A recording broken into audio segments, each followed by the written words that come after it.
Okay, we may proceed. We have taken much longer than you anticipated, Mr. Slade, yesterday Yes, with Mr. Tsotsi. But I believe that the issues that we have canvassed were important issues that needed to be covered. Yes. But probably we should be able to finish within an hour from now. Yes, Chairperson. Before we took the break, I said, Mr. Tsotsi, there may be some important features of the journey to your ultimate removal that happened that you might wish to emphasize.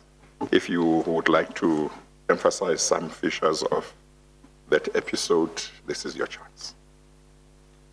Thank you, Chair. I'll try to be expedient as possible. I want to focus from the 19th, which is the time when, or the date when the issue of the suspensions came. First of all, I was extremely surprised when I was asked to recuse myself from that meeting. This in-committee. That was a meeting of the board or the Audit and Risk Committee or some other committee? It was an in-committee meeting of the board. Oh, okay. Whereupon my supposed suspension or my supposed charges were going to be discussed. Sorry, Mr. Are you referring to the meeting of the 19th? That's correct, Chairman. Of March 2015? March, yes. Thank you. 19th March 2015. Yes. Yes. And by this time, my state of mind, Chairman, was that the only thing I really have to do is to focus on defending myself in this situation. So I was effectively a rudderless chairman from that point onwards because the board was making decisions in my absence. Now, when was the last time you chaired a meeting of the board? Which meeting was the last one that you chaired? It was on the same day, but it was an ordinary board meeting. Yeah, on the 19th. On the 19th, yes. In the morning. In the morning, yes. Yes. Okay. And then that went well while you were chairing, or that's where things began to unfold that led to your ultimate? Well, there wasn't much that was being shown, but I already had a sense that there was this beginnings of disconnect. In fact, I should say this before then, I was receiving emails from one or two of the board members which were demanding me to answer to different things which they thought that I did not do or did not accomplish. I unfortunately don't recall any of those emails, nor do I have copies of them. But I do recall that they were, to some degree, somewhat hostile. Yes. Are you able to remember from which members of the board? I remember from Mark Pomensky in particular. Yes, yes. Yeah, he was particularly the one who was vociferous about whatever it was that was concerning him or concerning me at the time. Yes. Unfortunately, as I say, I just don't recall exactly. Yeah, okay. But I remember the sentiment for sure. So it was clear that there was something that was afoot. So by the time they came along with the charges, I pretty much knew that I was up against something. So you say it was clear that there was something, you mean, at that meeting of the in-committee, at that in-committee meeting on the morning of the 19th? No, I think the in-committee took place in the afternoon, I think. The ordinary board meeting was in the morning. Ordinary board meeting was on the 19th? Yes, That's the meeting where you say it became clear that there was something. Is that the one? No, it didn't become clear. The clarity came when they actually preferred the charges against me. Yes, okay. Yes. Just tell the story. Yeah. Let me not interrupt you.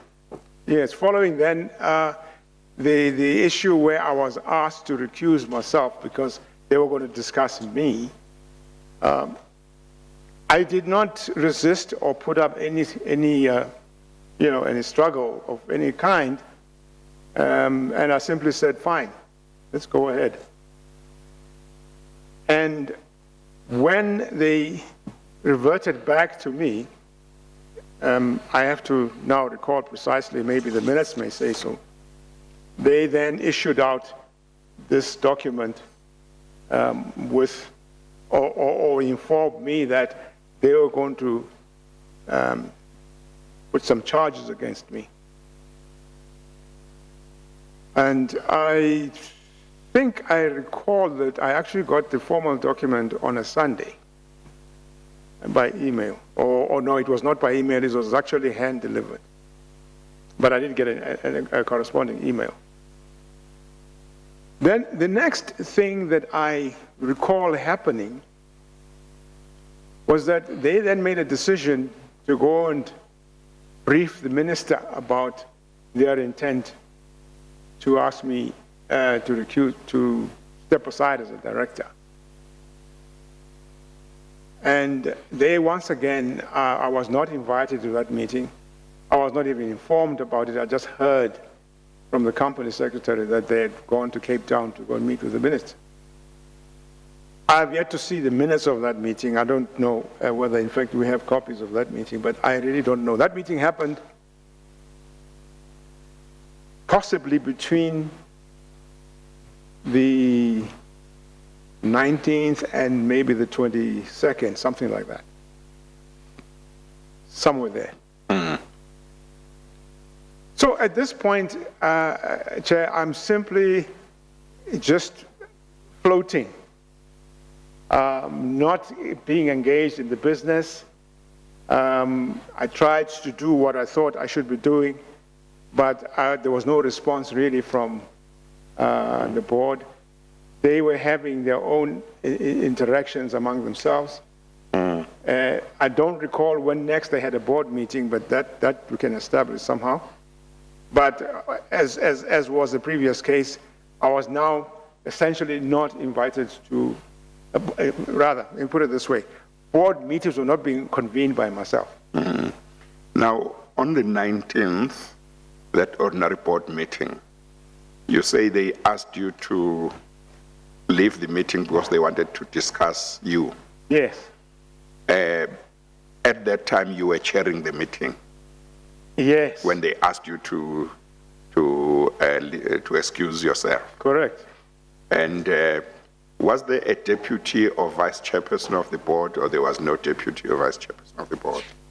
No, there was no such position. So in the absence of the chairperson, what would happen? Would the board members elect a chairperson for the time being? Yes, they would not really elect, but they would decide. They would just decide, a particular individual can chair the meeting. Yes, okay, all right. Did you get to hear at any stage who was chairing their meetings in your absence? At that time, did you get to hear from one source or another? I heard the name of Ben Ngubane mentioned, Dr. Ngubane. Yes. And really, I can't say. You can't say for sure. For sure. Yeah. Yes. So you stepped out of the meeting. They had a discussion. Their discussion. Did they call you back at some stage on the same day? I think so. I don't know the in-committee meetings what they say. Chairpersons, thank you. The answers you are asking, I mean, the questions you are asking may be answered by the document itself. Yes. The minute of the meeting. Yes. Which is found on page 679. 679. Yes, we did refer to parts of the minutes. Mm-hmm. And aspects the chairperson is dealing with up here further down in those minutes. So page 679, Mr. Tsotsi, of the bundle. There's a copy of Escond. Now, it says here minutes of the Escond Holdings Special Board in Committee meeting of 19 March 2015. Now, it doesn't specify the time, but you will see later on that this is late at night. The members present are there. We went through that list. You must be on page 679. On which page are you, Mr. Tsotsi? I am on page 679, yes. Okay, so the list of the members are present there. You are the chairperson, as indicated. Can you Correct. see that? Dr. Ngubane is also present. We've gone through that list. The questions the chairperson is asking you. 10 the page to 681.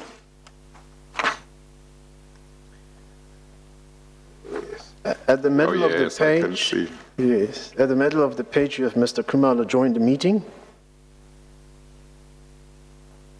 Resolution by the board. You see that? Yes. Then break and resumed at 23:40. That's 20 to 12. Yes. Before midnight. The chairman was excused from the meeting. Dr. Ngubane was elected to chair the meeting. You see that? Yes. And I think you come back on the next page, page 682. The chairman then came back to the meeting at 12:37. Mr. Tsotsi, that's, Correct, yes, I see that. you see that? Yes. Is that 23 minutes before 1 o'clock, Yes. after midnight? It looks like you were out of the meeting for about an hour or so. That's correct, just short of an hour. Yes. Yeah. Okay, and it does appear from the minutes that Dr. Ngubane was elected chairperson after you had left, Yes. and yet you did come back. But the minutes don't appear to indicate what you were told when you came back. Yes. Do you remember whether you were told anything? My recollection, Chairman, is that I was told that there are charges that are going to be brought against me. Yes. At that stage, you were not given any particulars as to what the charges were. No, Okay. I was not. And when you came back, you were not allowed to take the chair. I did not take the chair. Yes. Yes. Okay. All right. If I may, Chair. Mr. Tsotsi, why did you have to recuse yourself from the meeting? Well, I didn't literally accuse myself, but Well, they why were asked you me- excused? I beg your pardon, they Yes. used the word excuse from the meeting. Chairman was excused from the meeting. Why were you excused? They said to me that the board wants to discuss me. And for that reason, they would prefer that I not be present when they discuss me. Do you remember who in the board said that? Among the board members, do you remember who came up with that? Or do you not remember? Chair, I honestly do not recall Yes. the probability. Oh, wait a minute. Wait a minute.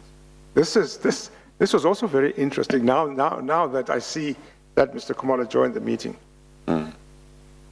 Chairman, there was something very strange about the way this thing went about. We were sitting in this meeting, having this meeting as indicated here. Then Romeo Khumalo walked into the meeting. The moment he walked into the meeting, I was then asked to excuse myself because he came from somewhere, I don't know where he came from. It's as though he came and brought some message because he shared a private conversation with one or two of the board members. And I seem to recall it was Dr. Ngumane. Maybe he can tell us if that was him. But I seem to think that he did share something. But what I do specifically remember, I even commented about this afterwards, that Romeo Khumalo seems to have brought something which triggered this reaction from them to say, right, Chairman would like you to excuse us. Yes. Okay, but you don't know what it is, what message or whatever. I have no idea, Chairman. I don't know. But your being asked to leave the meeting happened soon after Mr. Romeo Khumalo had come in. Precisely. Yeah, and had come in and talked to one or two members of the board. Yes. Yes. Okay. Until that point, what was your assessment of the board towards you? Chairman, I did feel that there was no sense of comfort in the board. There certainly was not. There was some uneasiness. Yes. Yes. Okay. Yes. All right. We focused on this because I asked you certain questions. You are still just telling the story about your removal or resignation. You were highlighting what you wanted to highlight. Yes. Chair, if you pardon me, there's something also very important which I forgot to mention. Yes. In relation to all of this. Yeah. What happened the day after the suspensions were effected? I then went and had a press conference where I announced this to South Africa, basically. By middle of the day, this press conference was something in the morning hours, or maybe around 9, 10 o'clock in the morning. And that would have been the 11th or the 12th of March? It was on the 12th of March. It was on the 12th of March. I think so. The press conference, Mr. Nick Linnell talks about it in his affidavit. According to him, it was after the suspensions took place. The following morning, because the suspensions finished at about midnight or something like that. Yeah. Yes. Yes. So then, Mr. Den Marukani, which is one of the suspended executives, I think confirms that position. Yes. Because he was suspended the next day, and Yes. the press conference came after his suspension. That's correct, yes. So the announcement of the suspension of the executives happened after you yourself had been suspended? No.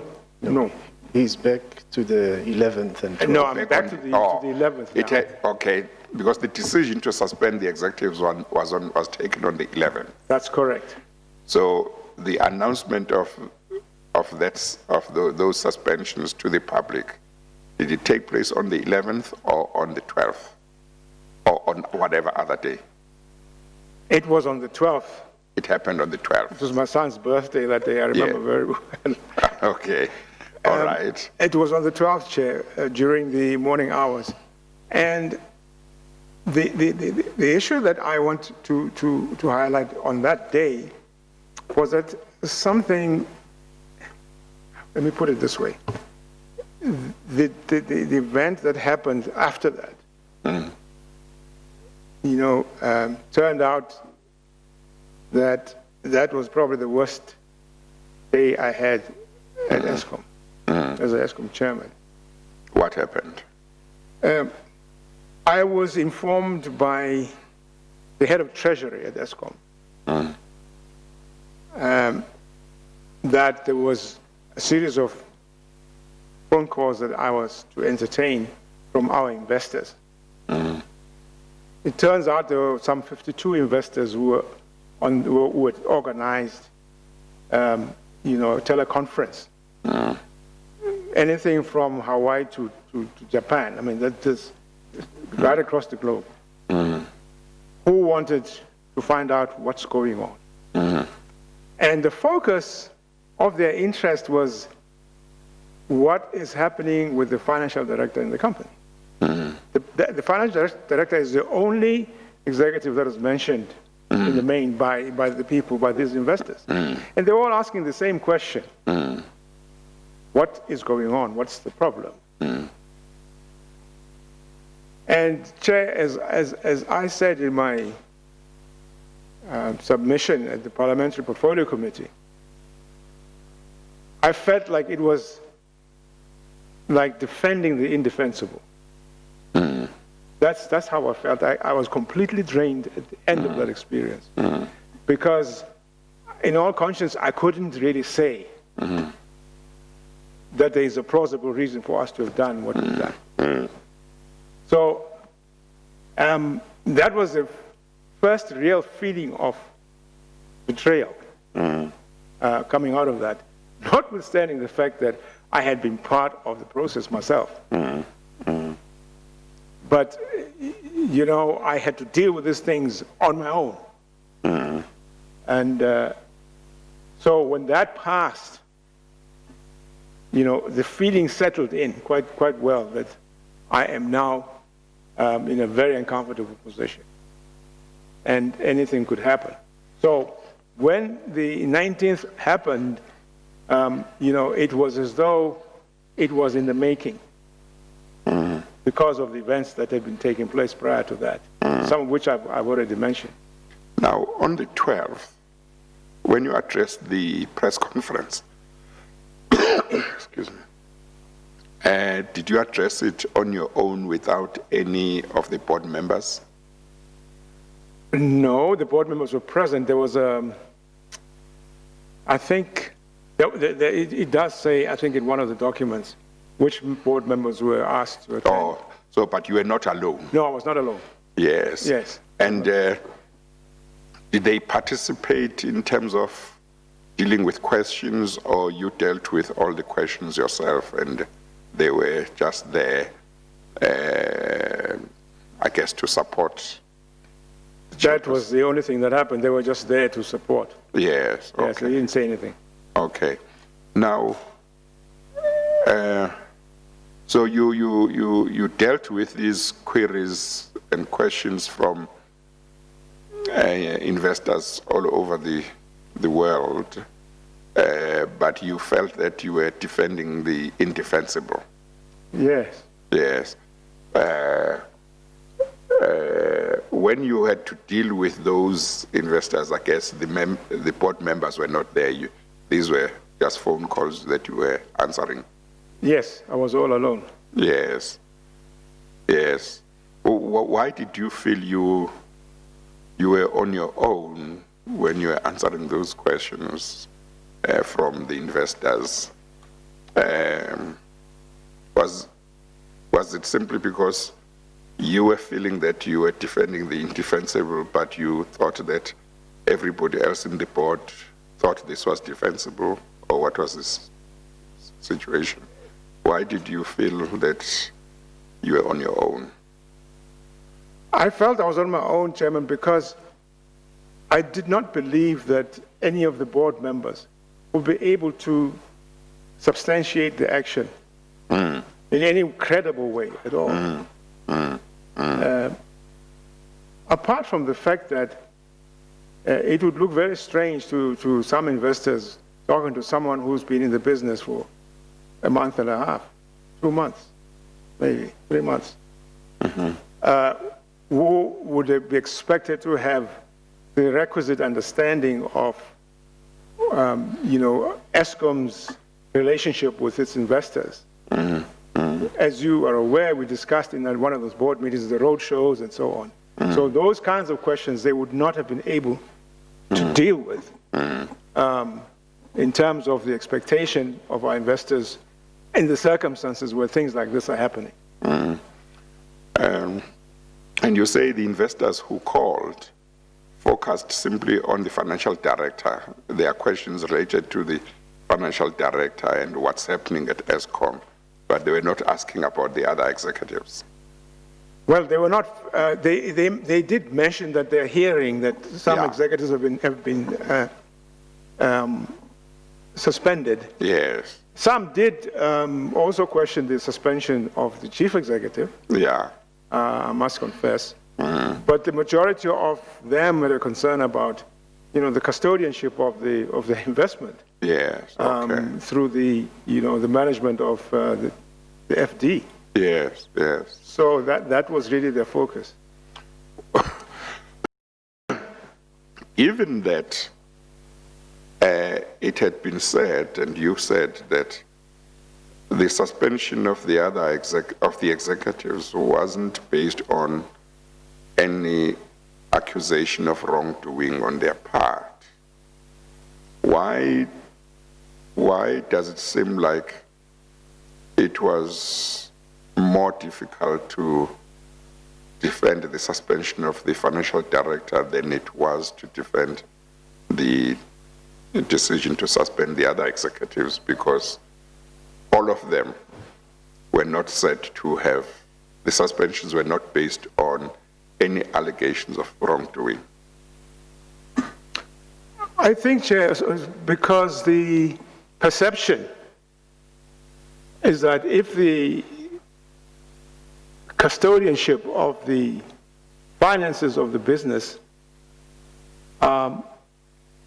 is in a way being placed in jeopardy from their perspective, then they should be worried about the company's capacity to protect their investments.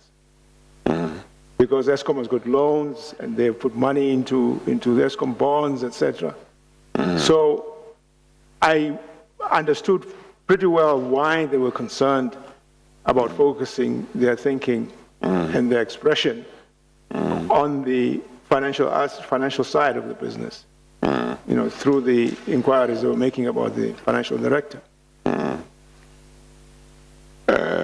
But in terms of conduct, would you agree that there may have been no basis to distinguish between the FD and the other executives, because their suspensions, all of them, was based on saying there is no allegation of wrongdoing? Absolutely. Yes. No, there's certainly no differentiation. Yes, the only difference with regard to the financial director may simply be that, certainly in the eyes of the investors, her role may have been seen as quite critical for their purposes. That's correct, yes. Yeah. Yes. But the basis of defending her suspension would be the same as the basis for defending the others. Namely, we are not saying that the FD has committed any misconduct. Yes. All we are doing is there is going to be an investigation, and we think that it would be better if the FD and the other executives are not there when the investigations happen, so that employees feel freer to say whatever they might wish to say to the investigators. That's the same story with everybody, isn't it? That's right. Yes. Yes. So that it's not like there is a separate explanation for her suspension, different from the explanation for the suspension of the other executives. That's right. Yeah. Okay. All right.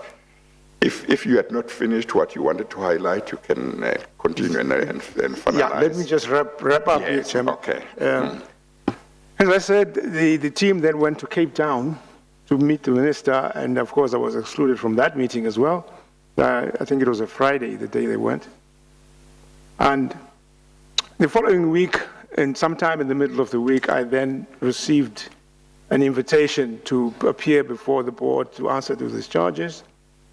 And I went, to hear, and obviously I organized my legal support, and we were given a very tight timeline within which to respond, and we requested a postponement, and eventually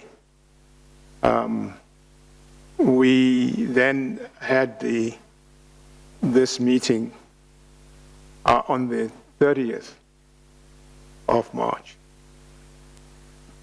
Now, this meeting, I think, is in the, there should be some record of it. It's in the bundle, page 683. 683. Yes, that is 30 March.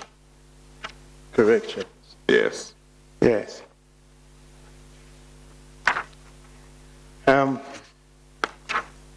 Chair, this meeting then was constituted by the board, including myself, and then the board had its legal advisors, and I also brought in my own legal advisors. And the substance of it really is that the board then asked that there are the charges that have been given, and how do I plead in terms of those charges. I then went on to deal with them. Obviously, we had prepared in advance with my team, and I went on to defend myself. And at the end of my presentation, there were one or two interventions by my lawyers and their lawyers on their side. And then following that, I was asked to recuse myself, which I did. And in essence, I was pleading my innocence, and that there's no reason for me to be pursued in this manner. Because the essential charge is was that I am not fit to be a director. Yes.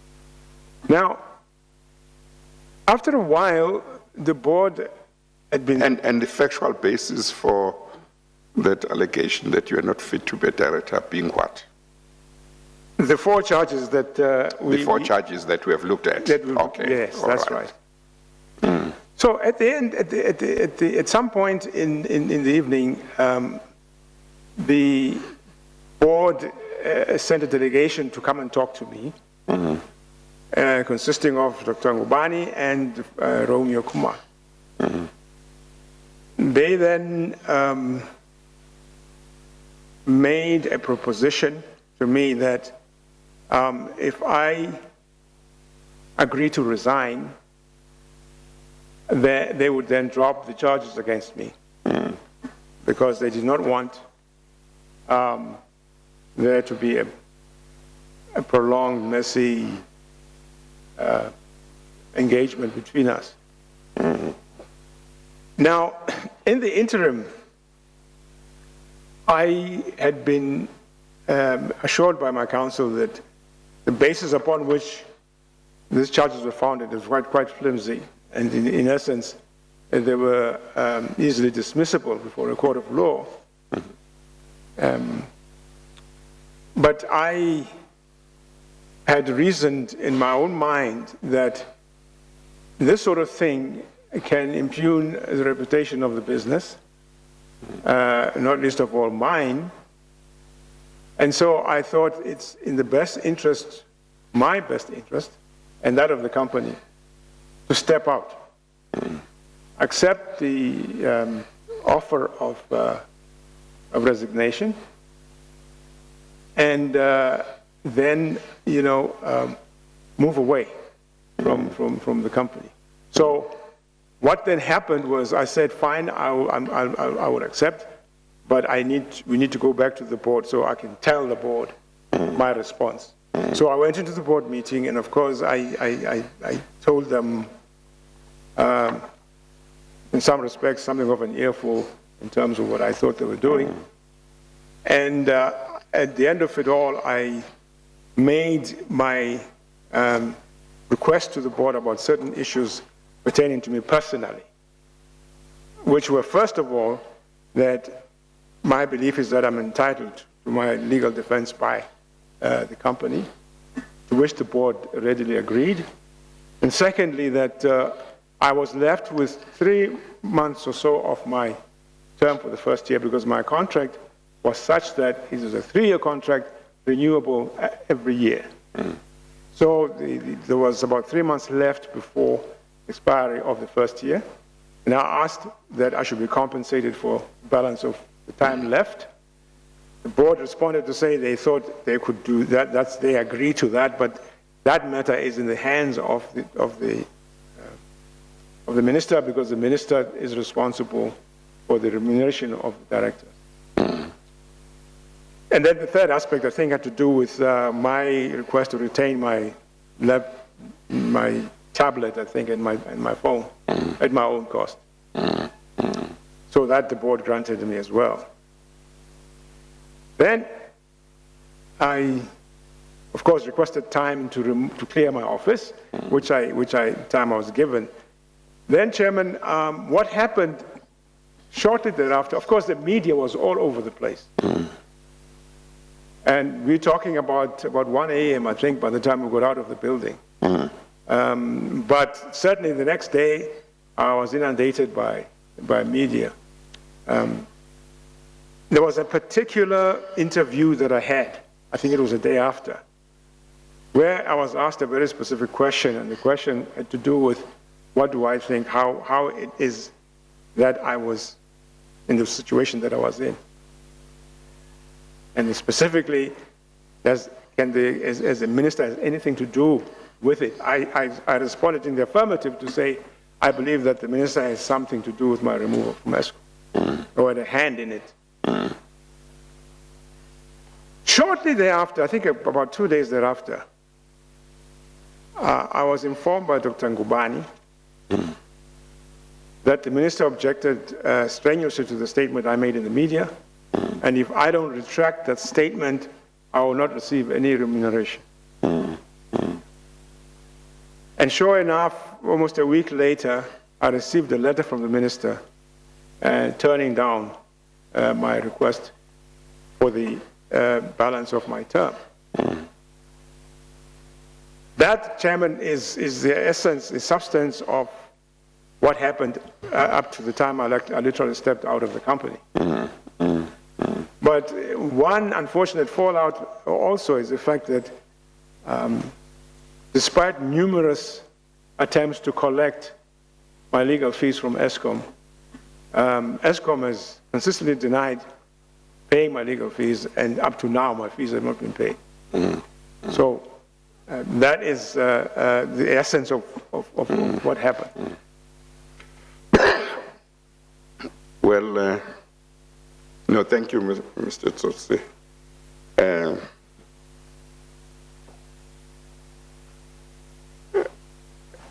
It seems the method seems not dissimilar to some of the more methods I've had evidence about, where people, officials in either state-owned entities or in government departments or organs of state, who were perceived as people who were would not cooperate with those who wanted to do wrong, would be put on suspension. They would be told that they would face a disciplinary hearing,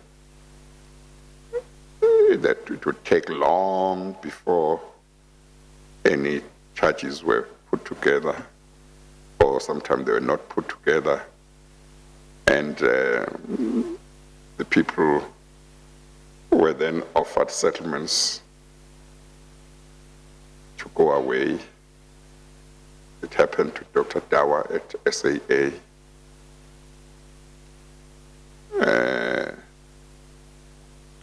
There's been evidence about how Mr. Ngasano, who used to be National Director of Public Prosecutions, was removed.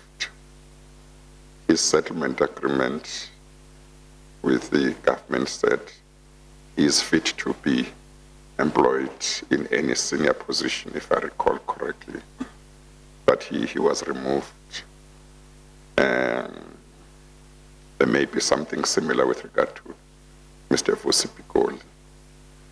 But you also have, there was Ms. Mshe at SAA as well. There was a CEO at Denel who was put through quite a process and ultimately had to leave. There is a big number of people who were treated like that, about whom I've been given evidence. Of course, it also seems that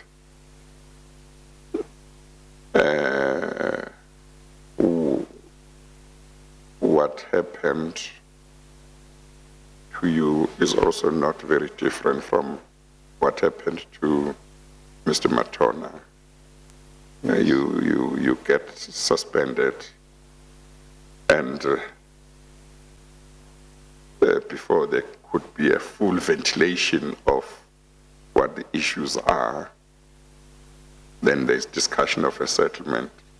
And he gave evidence, I believe you were here, to say in the negotiations, those who represented the board said, going back to your job is out of the question.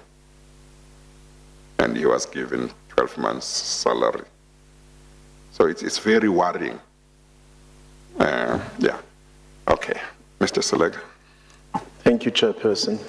Mr. Tsotsi, just to emphasize the point the Chairperson is making with you, is that when you look at these charges against the backdrop of the decisions that are taken on 11 March 2015 meeting, the audio recordings of which we have played parts of it, where we hear that one of the board members saying, Mr. Nick, we are contracting with you and not ENS. And you look at subsequent engagements made with him, Mr. Nick Nalel, you've seen in his affidavit, he says he receives the invitation to attend some of the subcommittee meetings exactly for the purposes of assisting the P&G committee, People and Governance, and the Audit and Risk Committee. Then there's also the BUILD program workshop he refers to. All that emanating from the board itself. It puzzles one to thereafter. This is happening on the 11th. And there's further engagement with him on the 12th, on the 13th, and so on. So on the 19th, you have a meeting. 8 days later. Maybe even shorter, because Mr. Linnell said the email that cancels his invitation was only received on the 17th. You get a board that resolves to charge you for engaging Mr. Linnell. You get a board that resolves to charge you for allegedly Mr. Linnell starting to work without board approval. There's charge 2.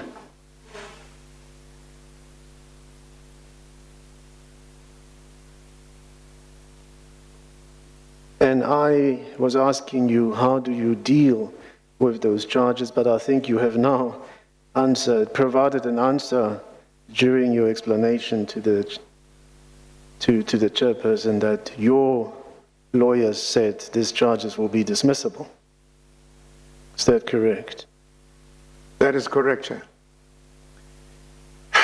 What was going on in your mind, if you could just give me a picture, as you were sitting there defending yourself to a board that, as far as you knew, had endorsed all of these things with you about Mr. Linnell, that board turning on you and charging you with contracting Mr. Linnell without following procedures or without them getting involved.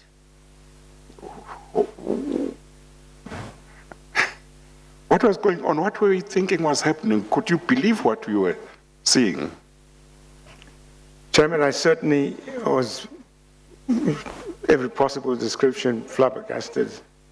I was,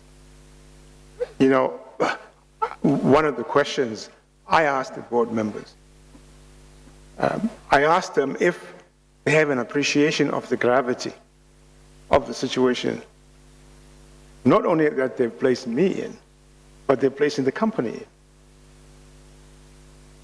And I said, and this is occurring at the time when literally only one of you has any knowledge of this company's business. The rest of the board did not have the knowledge of the company's business. And I said, you then have the temerity to take action of this nature. I think there's something that is seriously wrong with the thinking that has taken you to where we are now. You have not applied your minds to what you have now placed the company in. And so I don't think that you merit to be where you are. So I think, hopefully, they had time to reflect on what I had to say, and probably did some introspection to understand, at the end of the day, the gravity of what they'd done. So I hoped that that would happen. And on a somewhat lighter note, Chairman, in a grave situation, I said to them that one of the things I learned when I was living in the United States is an old expression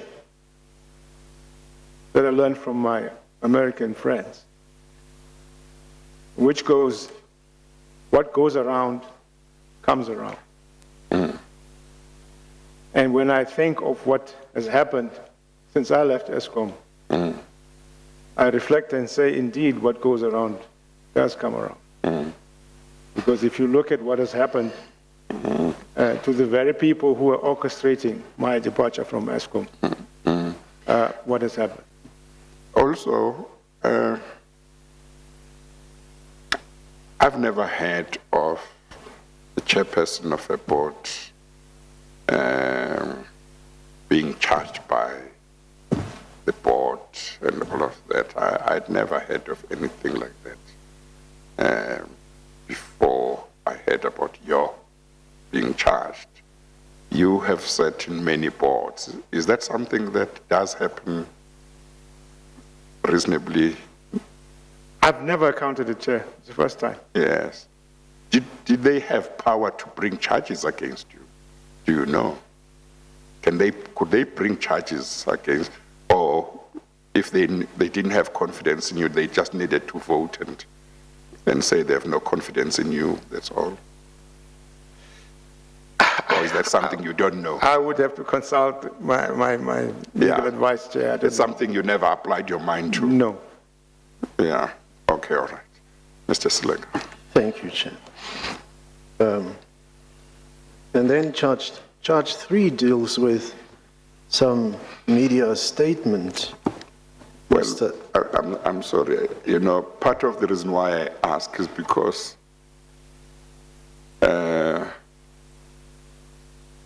they didn't appoint you to the board. Correct. They didn't appoint you as chairperson. Yes. So I wonder where they would get the power to dismiss somebody they didn't appoint. Maybe they do, but I'm saying that's part of the reason why I was asking. Yes. Thank you, Chair. Well, and there's the matter is taken further in Charge 3. The Director authorized the commissioning of a media statement in relation to an inquiry into the affairs of the company with the assistance of the consultant without the knowledge and a consent of the board. But Mr. Tsotsi, you have gone through the transcripts. Yes. There is a point there where Mr. Linnell says, I have prepared the draft, and they're all excited, want to see the draft he's prepared. And one of the board members, in fact, goes further to say Mr. Linnell should work with, I think they say, Mr. Mark Aminsky, or is it Dr. Naidu on the draft. Then there is that you have failed to meet the minimum requirements of the standard of care expected of yourself. Now, it seems to me that if the board was accusing you of all these aspects, pointing a finger at you, the other fingers were pointing at the board itself. Correct. That means the board itself would have had to similarly step aside for the very reasons that they were charging you with. That's right. And not a single person, not a single member of this board stood up at any time and faced the rest of the board members and say, you people, what are you talking about? We all agreed to this. Not a single person said that when you were being charged with these charges. Chairman, Or was there? I understood later on that the board had an issue with Norman Baloyi. And Norman actually left the board. I think he was also dealt with by the board and he had to leave. And he was questioning the actions of the board. There have been times when Mr. Baloyi has made, remember when I made the example of those people who were, at least the spectrum I spoke of on the liberal side, where people are saying we're rushing into this thing, let's think about it, we might get into a situation that we would regret to have gotten into, as against those who wanted things to get done and get done immediately. Now, Norman Baloyi was the one person who raised flags continuously, and he was pretty much ignored. So I think the people who would come to testify should be able to say, because I was not in the meeting. But at no stage during the time that you were at the meeting with the board, either responding to the charges or being told the charges, at no stage did somebody say in your presence, I want my position to be clear, that I don't go along with this because we all went along with this together as a board. Nobody said that in your presence. No, Chair. Yeah. No. Okay.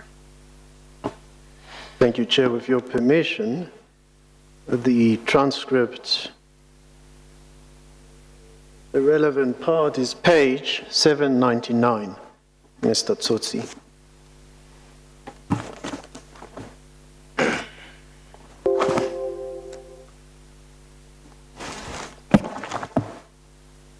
Chair, while we go there, I can have it played, please. Yes, that's fine. Thank you, Chair. Timestamp 1:50.50.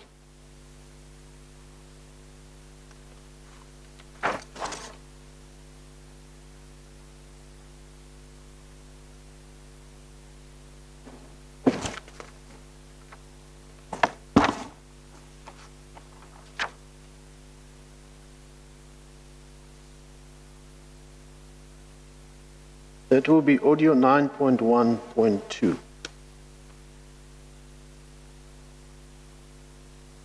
$7.99. Page 7.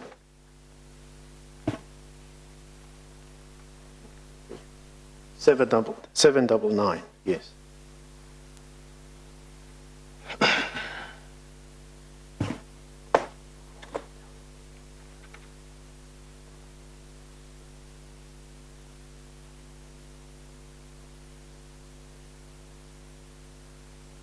Capture that correctly so that we get the message across correctly. Okay. And you could do all that in writing. So the messaging is simply saying Yeah. the board has decided. Sorry, Mr. Tsotsi, whose voice? That's The my first- voice, Chair. No, the first one? And it was Pat and I do one before that, I think. Okay, let's carry on. Just a minute. What, you say page 799? 799, yes. Of the transcript. No. Doesn't reflect what is being said there. Doesn't it look like? Let's hear the audio. Okay. Let's. This to capture. Oh, my junior says Capture that correctly. my junior says I'm starting a page early. In the recording, Oh, I see. yes. Okay. So ultimately, what's the page number? The page number, Chair.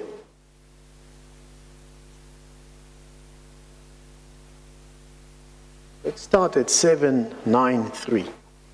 790. 93. 93. Well, 799, which you told us about earlier, does have, or does seem to me to have Correct. part of what we hear, Correct. where it says capture all that. Did you capture all that? I thought that's what they are saying. Correct, Chair. That's. Yeah, let's play it where the So that we chairperson get is. the message across. Yes, I heard that capture all Okay. that. And you could, That's towards that's at the bottom of page 799, where it says capture all that. Let's pick it up there, chairperson. do all that in writing. So the messaging is simply saying Yeah. the board has decided that it is to carry out an. Fact finding. What was that you're saying? A fact-finding. What did we say? A fact-finding exercise to fix the business. An independent fact-gathering exercise. Yes, independent fact-gathering exercise. Yo. Yes. Whose voice is that, Mr. Tsotsi? That was Pat Naidu, fact-finding exercise. Thank you. To fix the business. Yes. Pat. Right, continue. And two, in lieu of that, you've requested these particular four exhibitors. No, before Or that. before that. Sorry, I can't get you verbatim. He seems. No, I just stopped it there. So the communique will say the board has decided Yeah. that it will institute a An fact-finding. independent fact-gathering An exercise. inquiry is a good word. Inquiry. It's a soft A word. fact-finding. You want a inquiry. soft Fact-finding inquiry, Yeah. right? To fix the business. I think fix implies And it's broken. Or it's broken. that it's broken. Okay. It's a fact finding exercise To establish the status. to establish the true status status of of the the business To establish the true status of the capability. There we go. That's fine. And the word true might be a problem because it implies that it's Okay. currently not true. Okay. So it's an unnecessary adjective. Yeah. And to establish an accurate status of the business. Yeah, but Chair, you know what? I'm going to go back to what the ambassador said. I think we're getting busy with stuff. We are not wordsmiths. That is 793. Somebody who does this for a That seems to be on page 793 on mine, Where they are now, I think my junior is confirming where that. they are, where the chairperson says to establish an accurate status of the business. And then Ms. Naidu says, yeah, but Chair, you know what, I'm going to go back to what the ambassador said. I think that's where they were just now. Correct. Chair. That is at page 793. Is that where everyone is? For some reason, which is it the red numbers, Chair, or is it the black numbers? The Red numbers. ones. The red ones. 793 red ones. 793, Yeah. Towards the bottom. To establish an accurate status of the business. correct, yes. I I've heard got it. you saying that on the audio. Yes, that's right. Yeah, I think that's where we are. Okay, all right. Then, Mr. Slega, you guide us from now. At least we know now where we are. Where we are, Chair. Thank you, Chair. I want to expedite it. Yeah. Please take it to 15050. Is it going back? 15515. 15515, timestamp.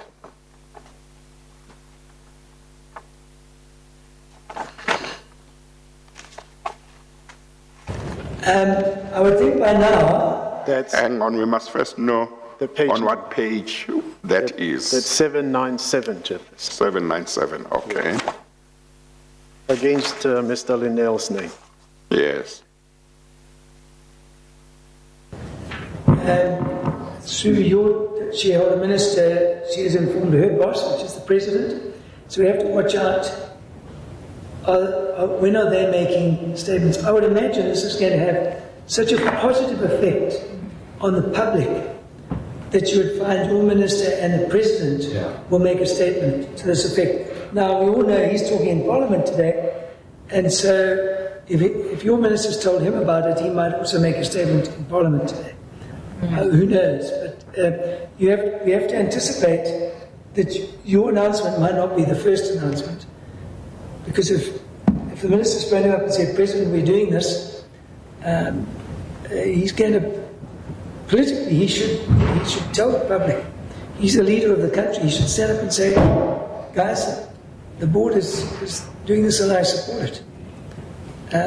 Okay, now, I think I would have to obviously call the minister and tell her about the outcome of the Very meeting, important, yeah. right? And I would also indicate to her that That is your voice, Mr. Yes, Chair. Tsotsi. Yes. You confirm, Mr. Tsotsi, that's Yes, your I do, voice? Chair. Yeah, okay. Continue. we intend to put out a statement tonight just about the decision of the board to do this fact-finding inquiry. That's so she knows that is coming out into the media. Now, she may have whatever responses she has, but certainly it's important for Good her. protocol. She may want us to have that email to. Yeah, listen to this, Chairman. Board and Whose voice it is, Mr. Tsotsi? Pat Naidu. Thank you. in its pursuit to, can I say it? Board in its pursuit of making Escond world-class, something like that, has resolved to commission an independent fact-gathering exercise on the health and condition of Escond. To this end, Board has requested 4 of the top executives of the company to be relieved of the duties during the period of the fact-gathering exercise. No, I wouldn't do that because that's premature. Oh. I think it was the middle We bit. still is- need to is have that right. meeting with them. No, I think adjectives like world-class organization are superlatives which are not necessary because you're business people. Yeah. That's marketing talk. I Okay. think what you want to do is say, we as a board have taken a decision to do this. The reason is we want to better understand the status of the condition of our capacity and capability, and make adjustments as are necessary in the circumstances, and then reassure the public that there's no immediate risk that you're concerned of that they haven't been previously told about. Because, so it's a positive statement with countering a negative impression. And in no adjectives. Mr. Tsotsi, please confirm whose voice is that. That was Nick, but now voice the last one. So members of the board are engaging with him Yes, Chair. on what I gather is formulating a wording for a media statement that Escond will release after they've suspended the executives. Exactly. Continue. And Because you're going to have to put something together. Capture order. Did you capture order? but you can work with Nick. Yeah. And Andrew Hatzinger, where does he fit in here? Please just go back. There was a female voice at 1:58:11.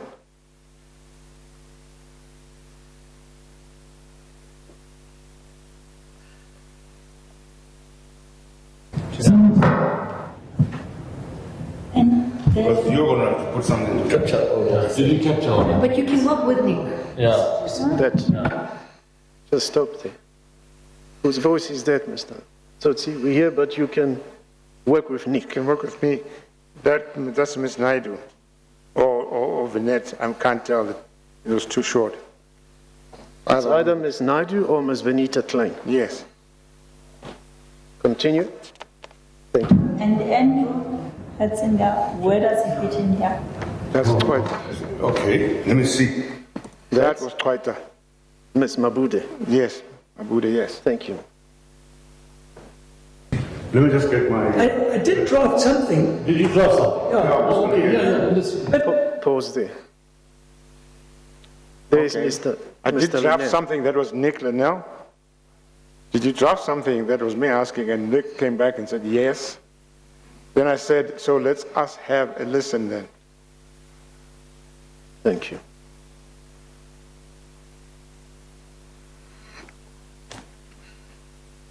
So then, that's charge 3. Yes. Charge 3, the director authorized the commissioner of a media statement in relation to an inquiry into the affairs of the company with the assistance of the consultant without the knowledge and or consent of the board. Yes. And he's there, he's saying to them, I did draft something. And they further engage with him on that. You see that? Yes. Mr. Tsotsi, the audios that we have been hearing here are of what was being said in a board meeting, is that right? That is correct, Chair. Board members are taking part in discussions about what should go into a media statement that is going to be sent out or read out, is that right? That's correct. And this is happening in a board meeting. Yes, You are there, they are there. absolutely. But later they charge you with saying you authorized a media statement without their knowledge. That's right, Chairman. How does that happen? It beats me. That's why I said What was going on really here? Chairman, there was a People desperate have been attempt. appointed to be a board of a very important state-owned entity. But on the face of it, what one is hearing here is just something unbelievable. Correct. Well, maybe somebody, one of them or more, will explain, and maybe we don't understand now because they have not explained. Maybe when they explain, we will understand. Correct. Thank you, Yes, Chair. Mr. Silanga. Let's listen on further, Mr. Tsotsi. Yes. Just a little bit more. But again, it's your decision. I mean, because obviously I've been thinking about I think the logical delaying steps. the process to tell people when they're gone, they're going to Yeah, go. you all need to go ahead and do that. They're going to leave the offices. Huh? Okay. They're going to leave the offices. Yeah, can I just test an understanding? That's the first time you hear the voice of Zatembe Khoza. And what is he saying? He's saying we are delaying the process in telling people that they are gone. They are going to go. Presumably talking about the executives. The executive. And then he says again, they're going to leave the offices. I see. Thank Oh, you. no, my mistake. He's referring to people who would be receiving this information in the organization. He wanted The executives. Oh, Is he referring to the executives?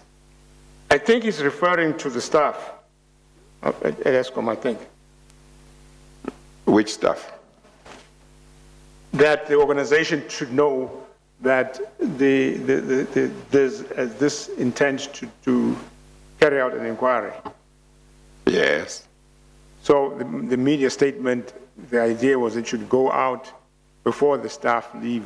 Oh, The okay. organization. Okay. I think that's what he's talking about here. I think. I got the impression, maybe wrongly, that the discussion is the executives who are to be suspended should get the information as soon as possible because they are going to go. But I may have completely misunderstood. that was my impression as well, Chair. No. Oh. Well, Mr. Tutsi, you were there. You Okay. would know better. Yeah, he would know better. Please continue. With you, as I understand it, I'd not be right, Oh, can you please just go to where he starts, Mr. Linnell? I believe that's him, Mr. Tutsi. Yes.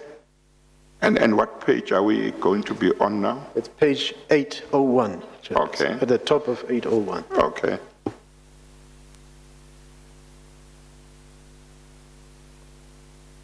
Yes. taken the decision to do this. The reason is we want to better understand the status and the condition of our capacity and capability, and make adjustments No, as are necessary in the circumstances, and then reassure.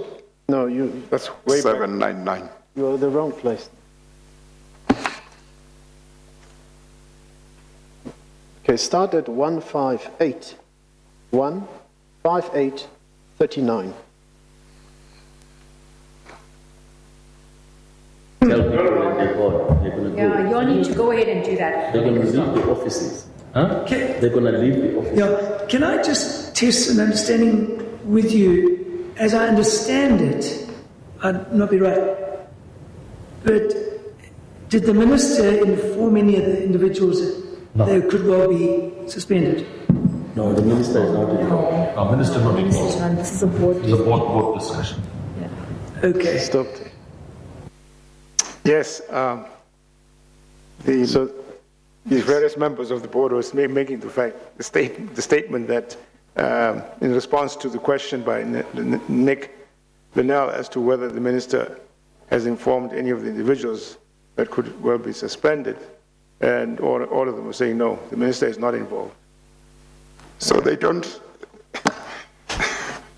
understand that the minister wouldn't be the person to tell the executives you are suspended.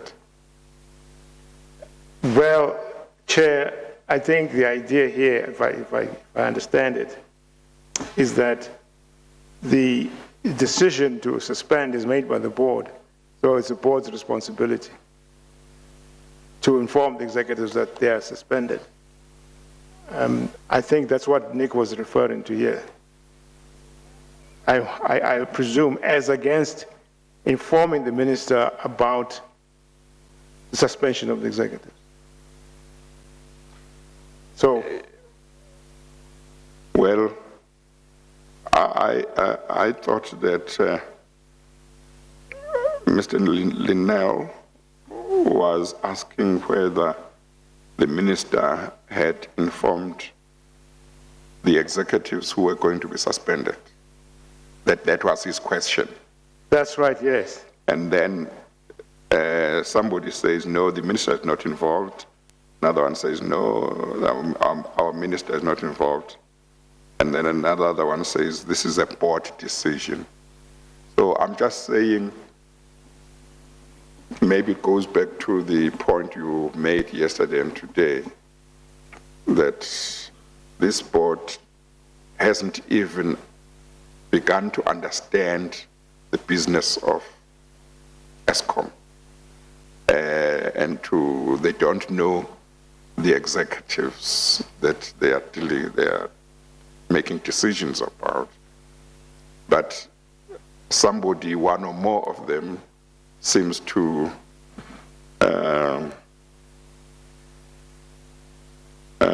or maybe that wasn't Mr. Linnell, no, maybe I'm being unfair to them. Mr. Linnell might have thought that the minister would be the one to tell the executives, but That's not right, the board member. Okay, maybe I was being unfair to them, yeah. So, Okay. Chairperson, he makes his point clearer. Yes. Later on, Mr. Linnell himself. Yes, okay. And let's listen on, Okay. because okay. it might answer the question, the very question you have in mind. Yes, okay. All Yes. right. So because, let me explain it after that. Okay.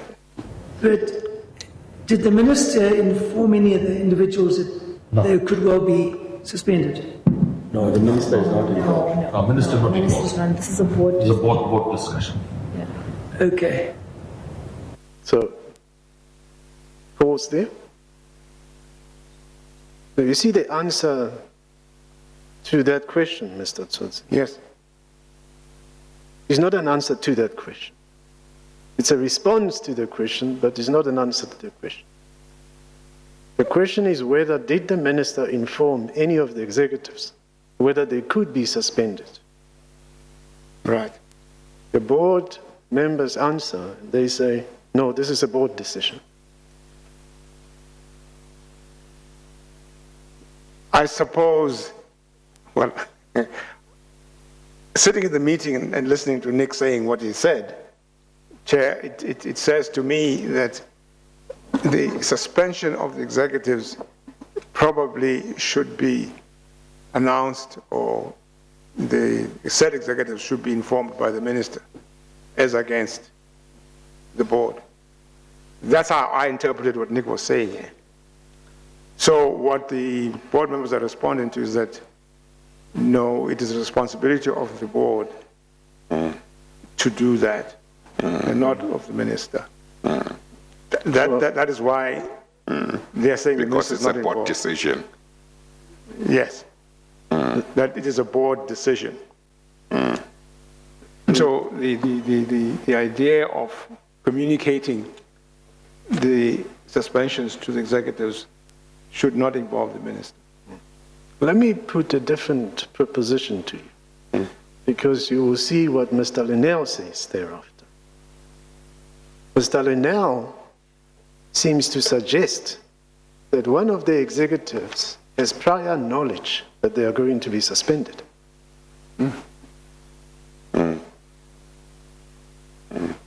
Could that be what Mr. Linnell is saying? Just read further what his response. Yes, I see that. Yes. Just read it. He says, okay, it might not be so, That's right. in which case they already know.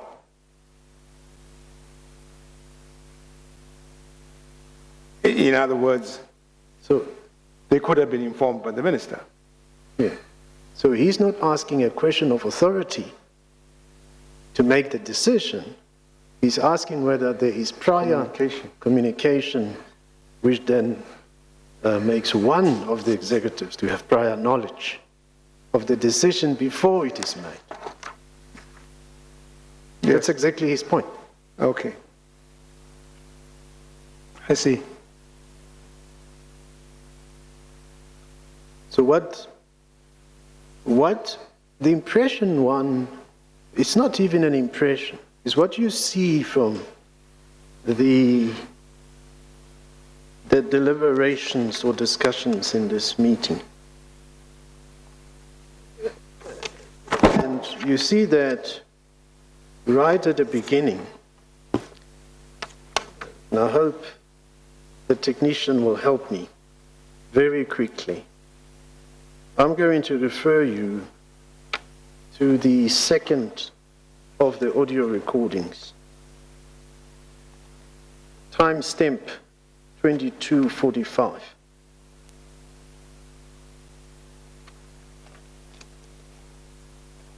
Chairperson, I'll give you the page reference number.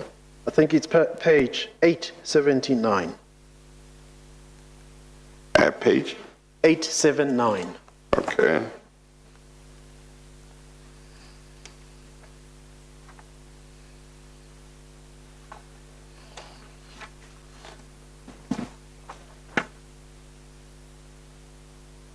Because it's a long piece, Chairperson, let's start on page 880.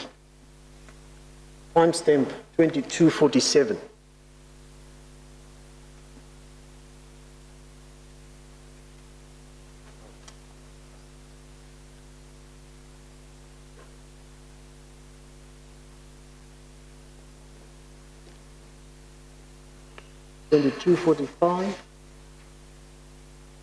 The right way. Correct.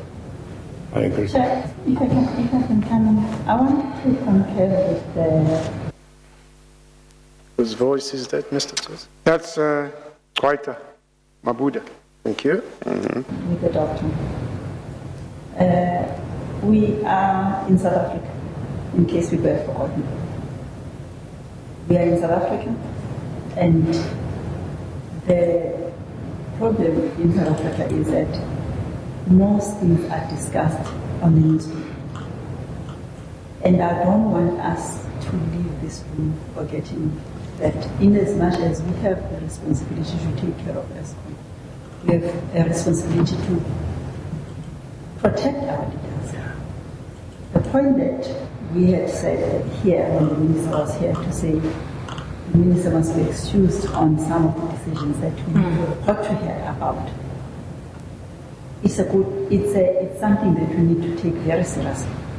The mention of the president in this program, timely, is something that we need to know that it is wrong.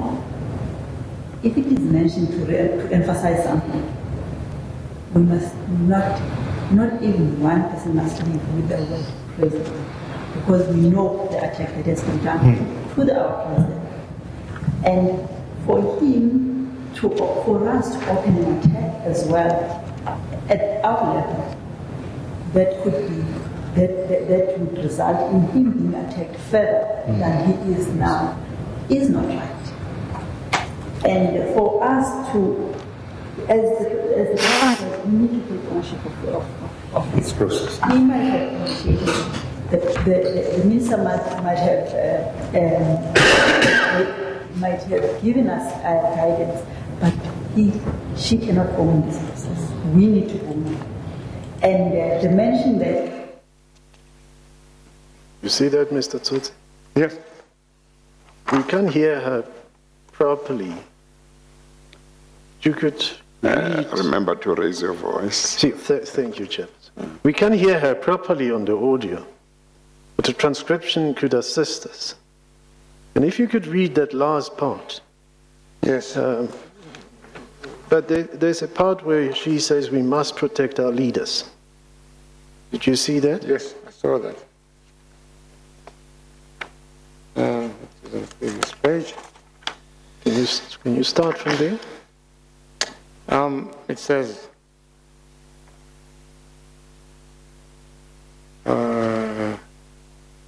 Is that on 879 or 880. 880, okay. Thank you, Chair. Thank you, Mr. Tsotsi. It says, she says, in as much as we have a responsibility to take, I don't know what this is, we have a responsibility to protect our leaders. The point that we had said here was, when the minister was here to say the minister must be excused on some of the decisions that we need to report to her about, it's something that we need to take very seriously.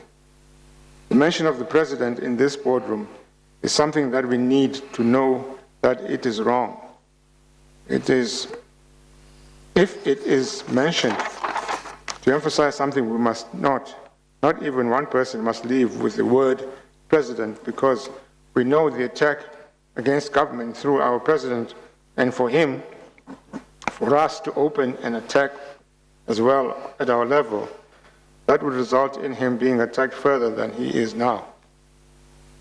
It's not right, and for us to, as the doctor says, we need to take ownership of this process. He might have been shady. The minister might have given us guidance, but she cannot own this process. We need to own it, and the manner that the newspaper is going to outline that she arrived after this inspired her. So it means, therefore, that we need to defend that. We need to always make sure that we prevent our leaders, and we fail to do that. We have failed Escond as well, and we have failed the country if we are part of people that are sabotaging effectively our leaders. We have failed. Thank you, Mr. Tsotsi. Right.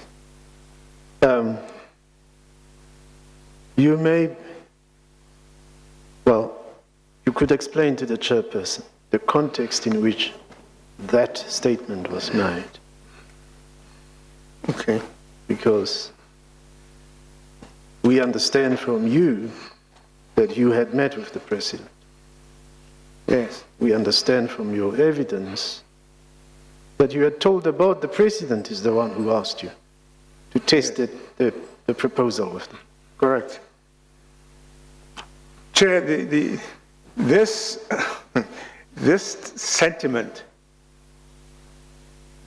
came through in the meeting of the 9th, the very first time we dealt with this matter. To the extent that it is said there's a set of minutes that mentions the president, and there's another set of minutes that doesn't mention the president, because some members felt that we shouldn't invoke the name of the president in our discussions or minutes. So this sentiment is once again coming across when the deliberation, as we had said earlier, when Nick made the suggestion that if we don't move quickly, we might find that the president may want to put out a statement about what's happening at Escond. So there is a certain, or there was a certain reluctance on the part of one or two of the board members to mention the name of the president. They were very uncomfortable when I specifically spoke about the fact that I had been summoned to the president's residence and had a meeting with him. There was some level of discomfort about that. So this is reflective of the same sort of discomfort once the president's name is mentioned in a board meeting. And we see there too also that Ms. Mabuda says the minister might have given us guidance, but we must own this process. Right. What was that guidance? When the minister came to speak, of course, the minister declared her position regarding not only the inquiry itself, but the suspensions, as I said earlier. So I'm presuming that she's referring to the fact that the minister gave her support to the board for the carrying out of the inquiry, and as well as effecting the suspensions. So I'm presuming that she's referring to that aspect. So it appears to be a clear acquiescence by the board been a proposal made from outside of the board to initiate an inquiry and to suspend the executives. Is that a fair assessment of what's happening? Yes. As I said to you yesterday, the board is acceding, and I will say this time around, not a demand but a request / proposal from which originates outside of the board. That's correct. And it's taking a conscious decision to own this process. Yes. It may have originated outside, but they're deciding, let's own it to protect our leaders. Correct. Is that a fair assessment? That is a fair assessment, yes.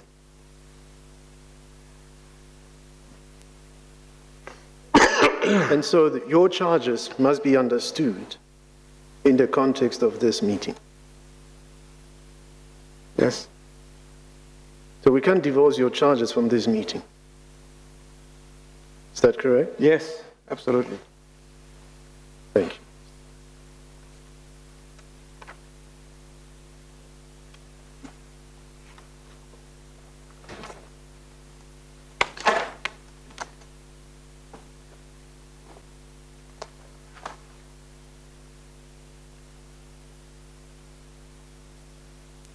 Chairperson, I've got one last question. Mr. Tsotsi,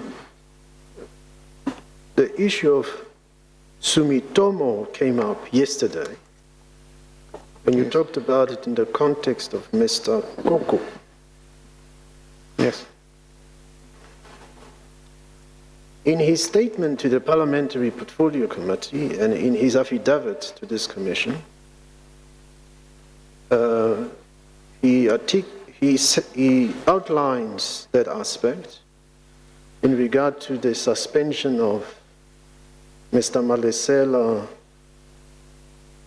What's the surname? Help me with the surname again. Sikasimbi. Sikasimbi. That he had been suspended, and you wanted that suspension to be reversed. You, according to him, sends Mr. Matona to him to reverse the suspension. Otherwise, he says, him and Mr. Matona would be suspended. And according to him, he says, their suspension on the 11th of March 2015, he believes, was orchestrated by you in relation to that aspect of his refusal to unsuspend, the word is used, Mr. Malesela Sikasimbi. Your response to that?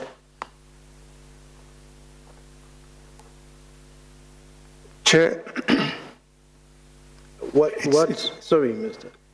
What I would like you to tell the chairperson is whether the underlying reason for the suspension of Mr. Koko and Mr. Matona had to do with the failure by him to reverse or withdraw the suspension of Mr. Malesela Sikasimbi. Chair, that is incorrect. That is, without a doubt, incorrect. Mr. Machela speaks, when I saw his affidavit, speaks of this incident as having occurred on the 8th, the Sunday, the 8th, the same day I was at the president's residence. And that I asked Mr. Matuna to instruct him to unsuspend this gentleman that he had suspended in his division. Now, I was here when Mr. Matuna was giving his evidence. He clearly indicated, and of course, sorry, before I get there, to say then, if I if he does not suspend this gentleman in his division, then, or unsuspend him, I'm sorry, if he does not unsuspend him, I will then suspend Mr. Matuna and himself. Hence, that is the reason why he's been suspended. So I'm saying that because he claims that this communication with Mr. Matuna took place on Sunday, for me, that leaves much to be desired, because Mr. Matuna, when he was here, clearly made a statement to the effect that the first time he encountered this idea of suspension was on the afternoon when he was called by the committee to be addressed on the issue of suspension. I would have expected Mr. Matuna, if that were the case, to have indicated clearly that he'd heard of the suspension of himself, and he'd heard about it as early as Sunday, when I purportedly phoned him. So I reject what Mr. Marcella is saying. He is a good engineer, Chairman, but he has a great imagination as well, which two things don't seem to go together. So I think I certainly do not agree with his statement. Thank you, Chairperson. That wraps up my questions to Minister Tsotsi, Chair.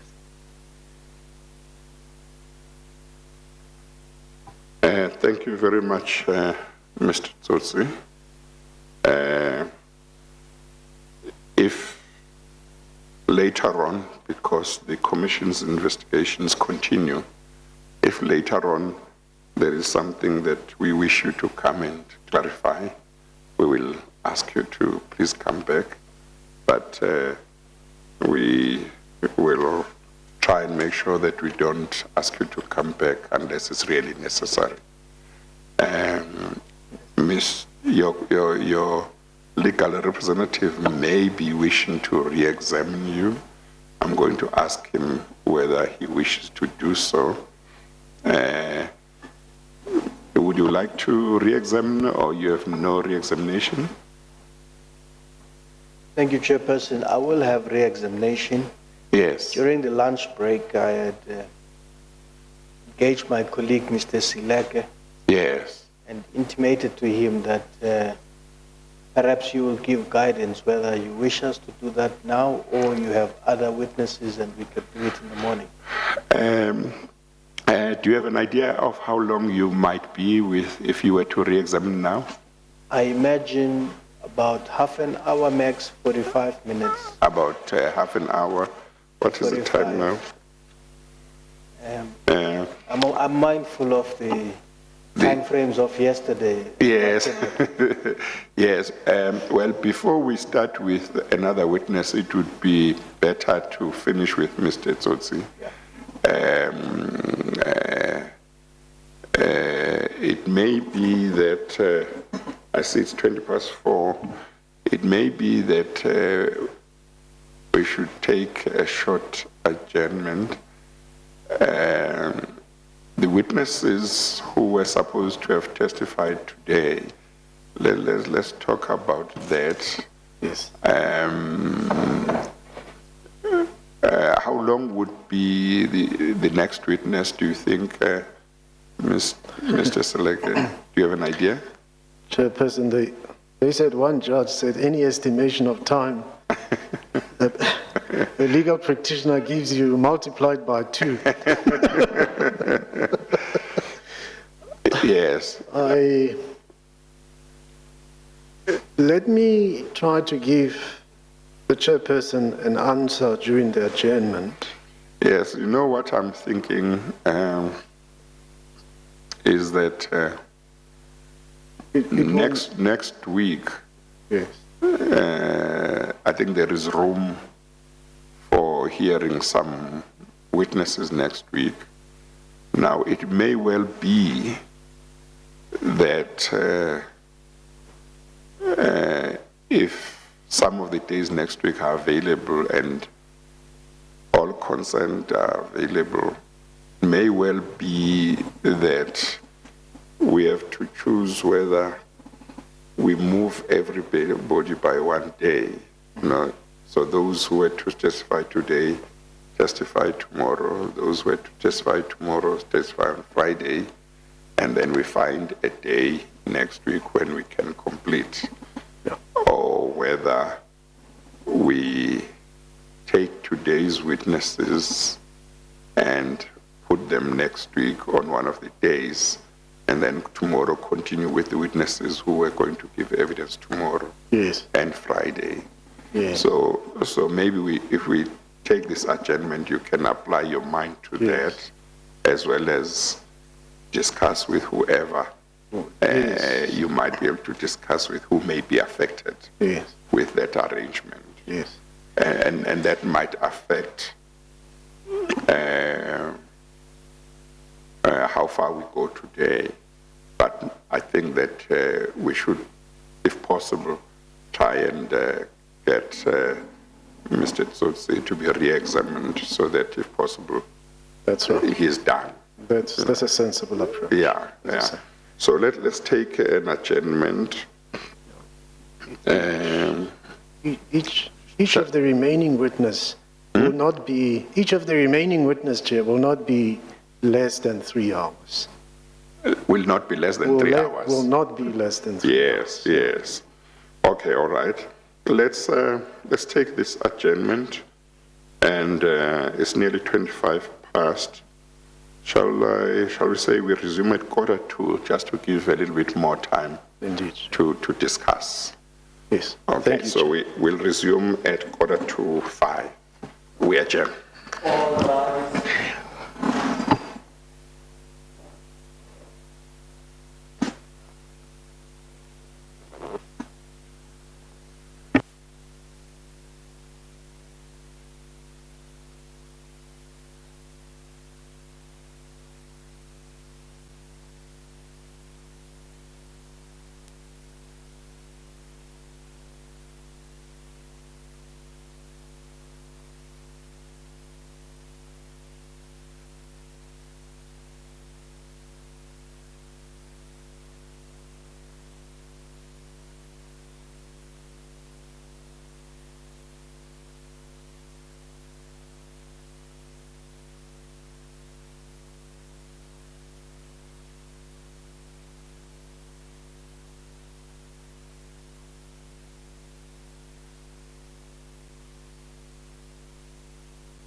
he'll be asking you questions aimed at giving you a chance to clarify whatever he thinks might need clarification. Okay. Thank you. Yes, Mr. Ngwesha. Thank you, Chairperson. Just a few points, Mr. Tsotsi, that I'd like you to clarify. You were asked by the Chairperson earlier in your evidence that to the extent that you did not apply for the first term as a director, and the fact that Mr. Tony Gupta, if I recall well, would have intimated to you that we put you in, we could take you out, whether you knew how it came about that you were appointed. Now, in your evidence, you mentioned that Mr. Siabonga Mahlangu approached you. Do you want to tell the Chairperson what the nature of your relationship with Mr. Mahlangu was that would have led him to approach you? Okay, Chair. Mr. Mahlangu and I got to know one another with the work that we were doing in the ANC. And I had... I'm sorry, the work that you were doing? In the ANC, the African National Congress. You knew him from the ANC? Yes. Okay, all right. Yes. That is prior to your taking your first term as chairperson of the Escond board? Yes. You knew him already? Yes.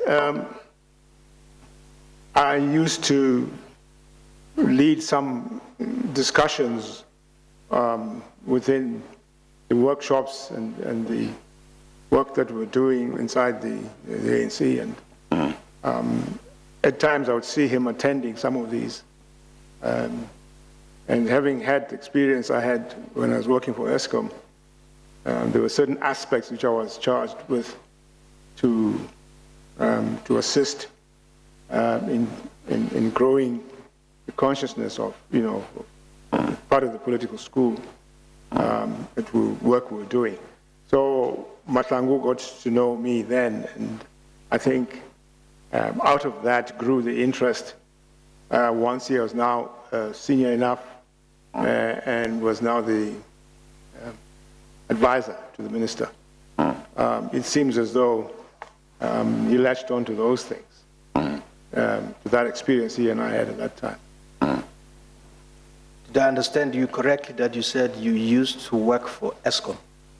Yes, of course. I mean, I think he also was aware that I worked for Escom for, 9 years in a senior capacity. Yeah, that is previously before you became chairperson of the board. Yes, correct, Chairman. So he knew you had experience of working at Escom. That's correct. Okay. Thank you very much. If I may move to the next point, then.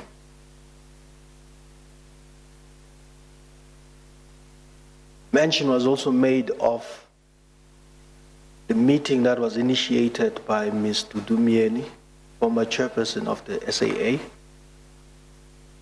and the fact that she facilitated this meeting, according to your evidence, which occurred, as I recall, on the Just raise your voice, Mr. Ngwesha. Thank you. That occurred, as I recall, on the 8th of March in Durban at the President's residence.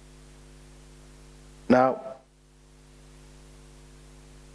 please clarify in your own mind and knowledge why a member of another state-owned entity unrelated to Escom business would be in a position to facilitate a meeting between you as the current chairperson and the President of the Republic.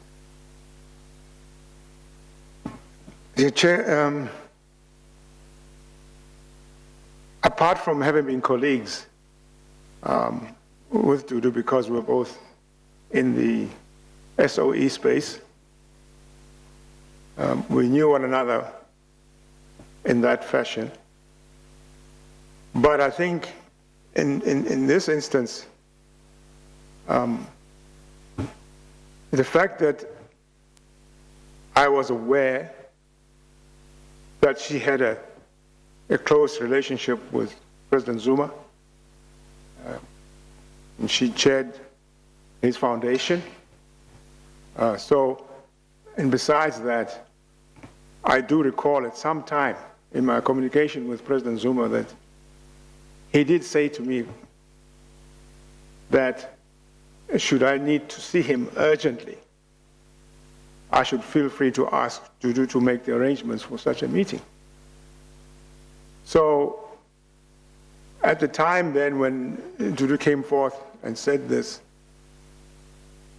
Miss Mjeni. Miss Mjeni. Miss Mjeni, yeah. Said this. Yeah, I just want to make sure that we stick to what's acceptable. Of course, her name is Dudu, but let's refer to her as Miss Mjeni.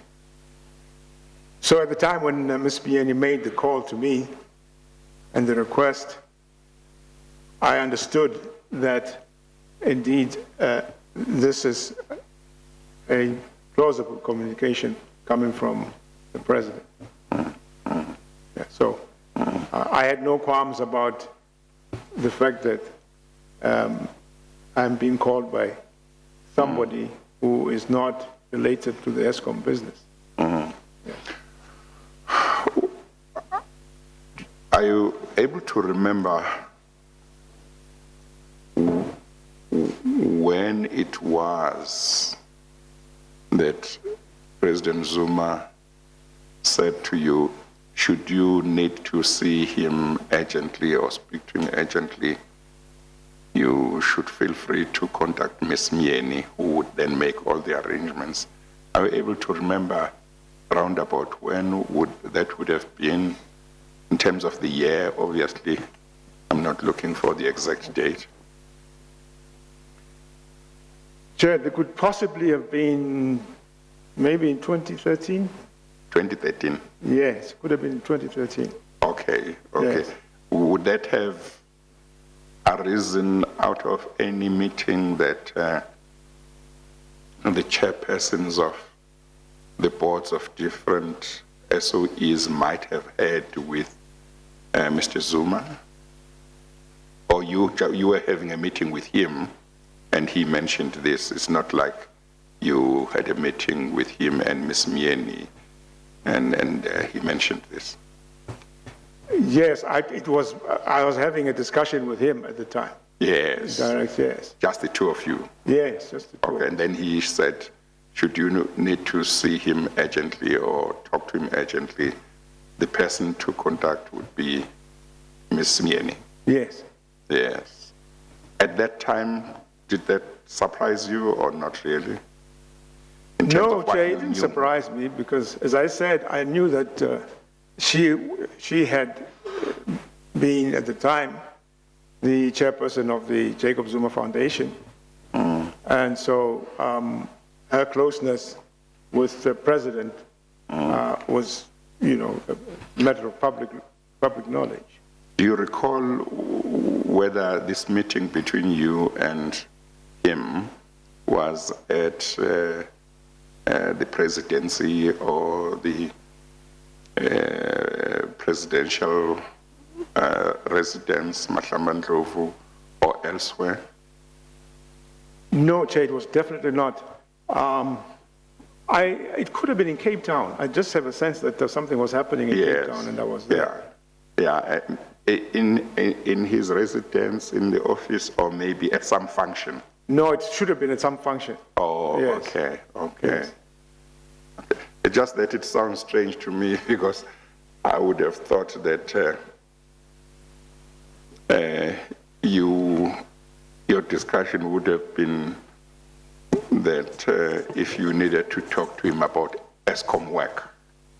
I'm assuming it was during the time that you were chairperson of Escom. Yes. And I would have thought that he would say, and maybe would not need to say this, should you need to see me, you can phone my office, and arrangements can be made. So it just seems strange to me that he would say, if you need to see me urgently, just contact Ms. Mieni. And he doesn't ask you to contact his office. As I say, he would not need to say that because you would know if you need to see him, you contact his office.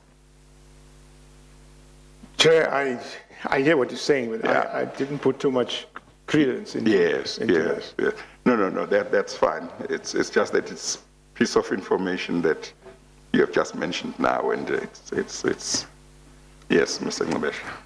Thank you, Chairperson.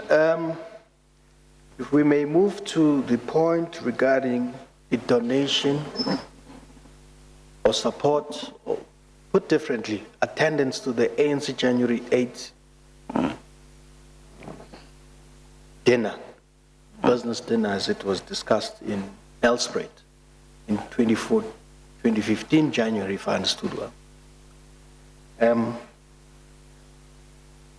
Question was, and correctly so, why would Escond, being a state-owned enterprise, be seen to be partisan in donation to a political party?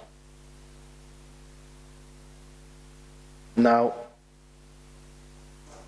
your response obviously was what it was. Did you perhaps try and follow through on this by any chance to verify what the true state of facts may be?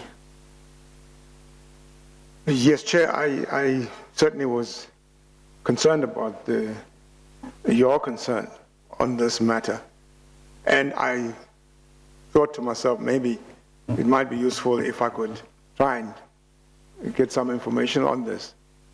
And I spoke to a gentleman who, at the time of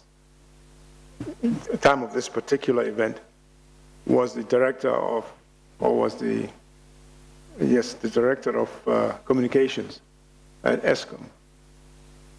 And I sent him a message to say, look, I'm at the commission and this matter has come up. Can you shed any light on whether actually Escond actually paid money to the ANC, or the ANC benefited financially from Escond at the event? And he sent me a message back to say, as far as he recalls, there were no payments that were made to the ANC at that particular event. How was this communication received or sent by you? It was a WhatsApp message, yes. With your permission, Chairperson, it appears as a very short exchange. If I may ask him to just read it verbatim. I wonder whether, because I think it's something important, maybe the person could be asked to depose to an affidavit, rather. Yeah. To depose to an affidavit. And I think the commission can just investigate further also. So maybe you might not need to read it, but that should suffice. That should suffice, yeah. But certainly what's more important is what your understanding of why you had to honor the appearance at the ANC Gala dinner. What was your state of understanding?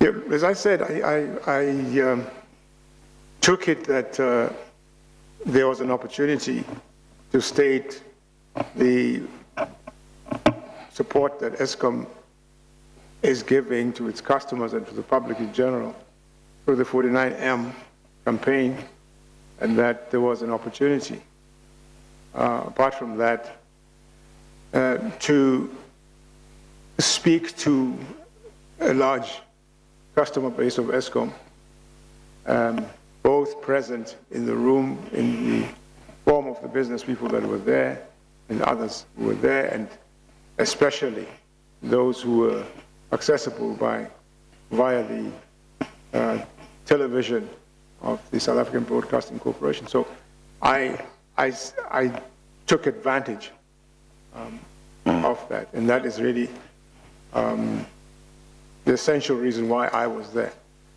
Put differently, were you aware at the time of appearance there that Escom, as was suggested, would have paid a fee for you to sit at the table? No, I was not aware at all. That thought never crossed my mind at all. Yeah, I just wasn't aware, Chair. Yes. Right. If I may move on, I think this probably is my last point. You mentioned that prior to the suggestion, proposal, instruction, depending on who's listening and how they receive it, about the inquiry into affairs of Escom,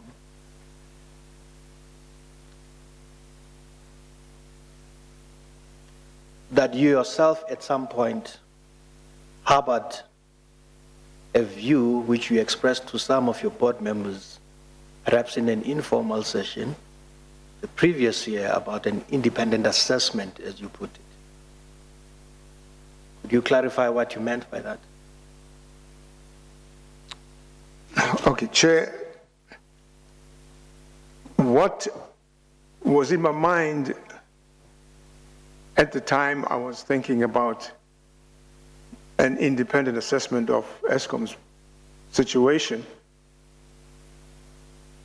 was we needed to engage in an inquiry that would elicit where the difficulties Eskom is experiencing are.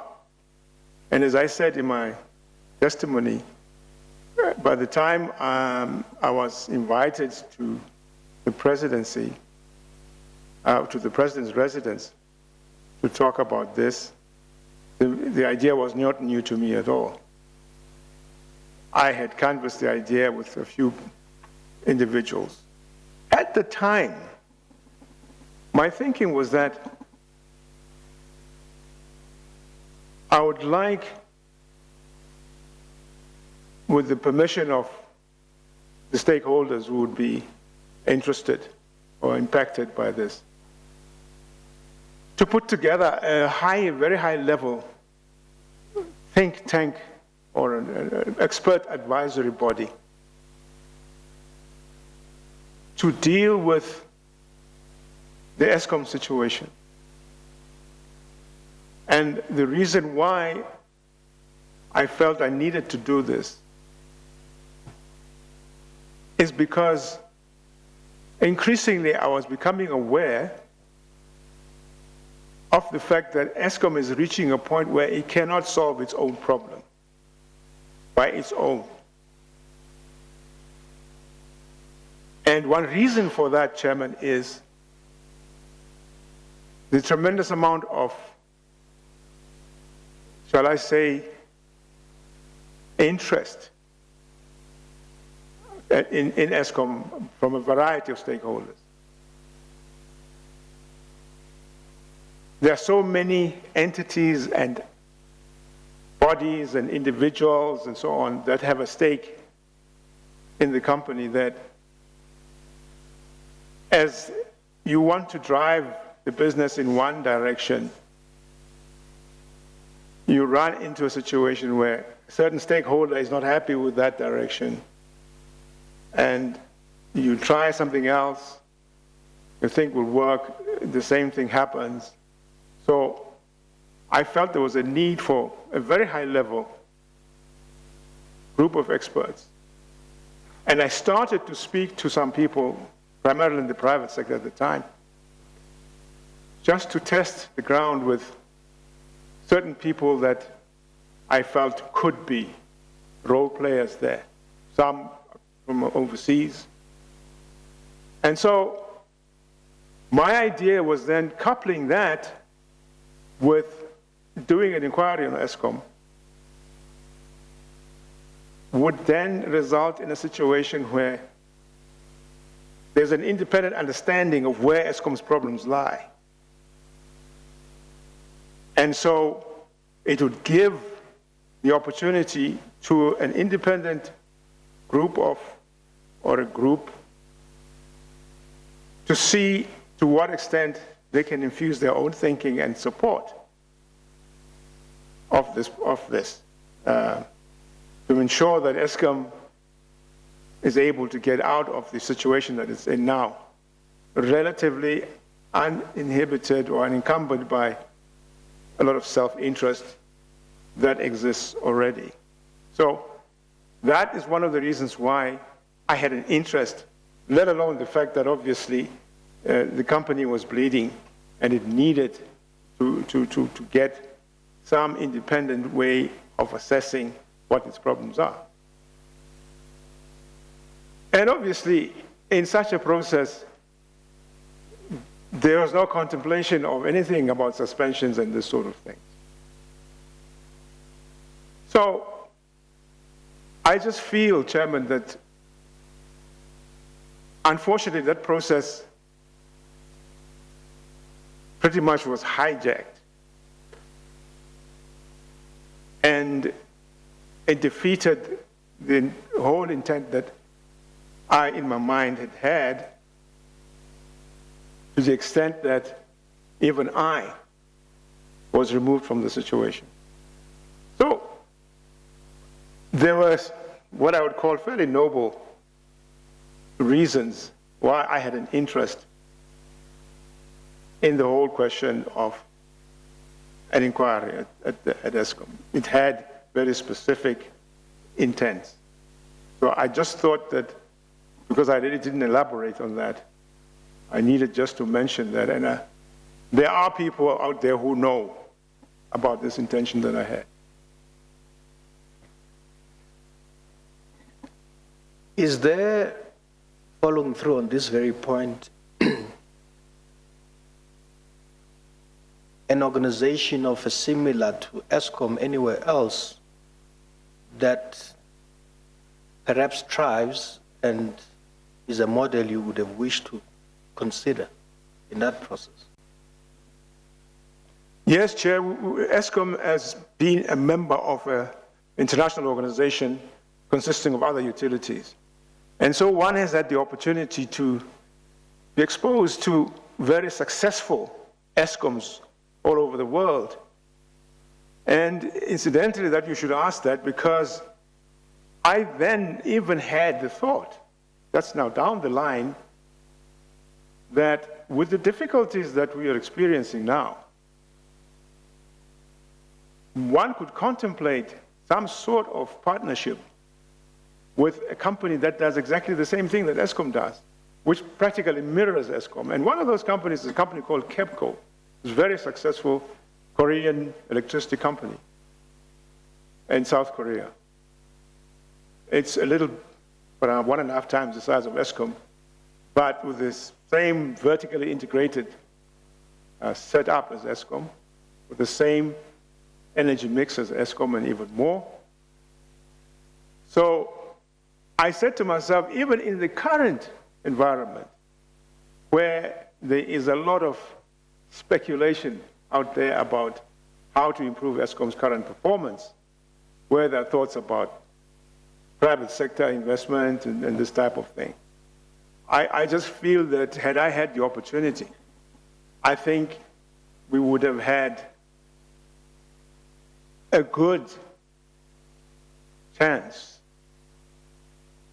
to have a good go at what we can do with Eskom, given that there are other like-minded and like-structured entities such as the ones I'm talking about. Of course, when you talk about other Escoms of the world, it is said that there was a time when our Eskom was the envy of the world. That's how respected it was once upon a time. Absolutely. Yes. Absolutely, Chair. Founded on three very basic principles. Produce and supply electricity at an affordable and reliable way. create employment with the purpose of creating expertise along with it, and make sure that you're self-sustaining. Those are the only three things Eskom is required to do. That's the mandate Eskom had at its inception. And that is exactly the same mandate Eskom has today. So all we're doing, all we're striving for, is to bring Eskom back to that basic mandate of those three requirements. That's all. And I think the support Eskom can get exists out there without the concerns of privatization and over-corporatization and all of those concerns that a lot of stakeholders at Eskom have. And obviously, you're talking about a government entity having a negotiated arrangement with another government-owned entity. So I think there are ways. We just need to be willing to be imaginative. Yeah. Thank you, Chairperson. I must indicate that Mr. Tsotsi is quite passionate about this aspect, and within the constraints of re-examination, I will not take it further. Yeah, no, that's all right. But I thought it was important to link, as it were, his concept of an assessment independent and what that would contemplate, and the coincidence of an inquiry that in his evidence he says was hijacked. Now, just to complete this point, Mr. Tsotsi, you've said, in your view, this noble initiative of an inquiry extended to suspensions, as you testified and others did, appears to have been hijacked. Now, my intention is not for us to elaborate so much into that. I'm sure the chairperson will make his own determination on the facts as he receives them. However, of interest, I just want to understand if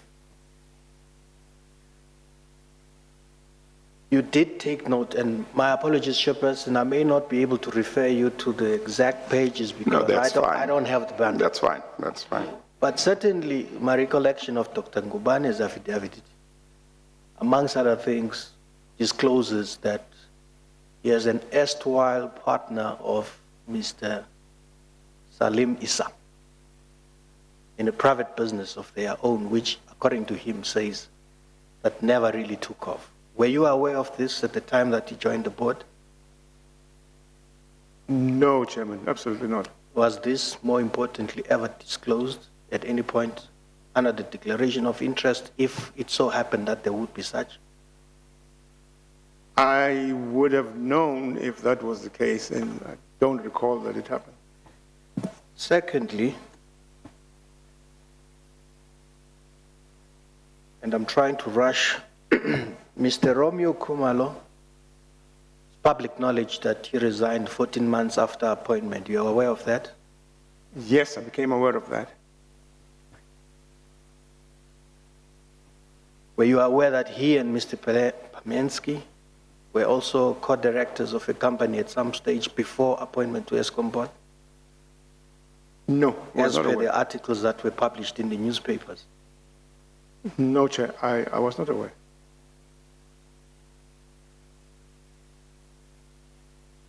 Now, post your removal from Eskom, certain developments occurred that included replacement of executives.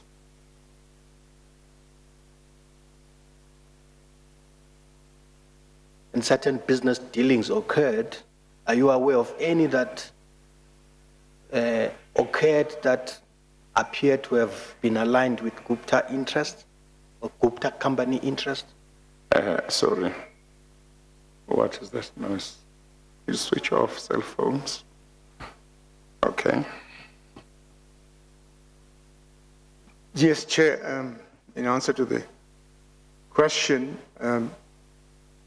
yes, I certainly became aware of the controversy that came about a few months after I had left Escom and the change that occurred at Escom of the executives, that some of those executives got embroiled in an issue that had to do with the purchase of Optimum Mine by the company Tegeta, which company was owned purportedly by the Gupta family, where in fact Escom was said to have financed that purchase.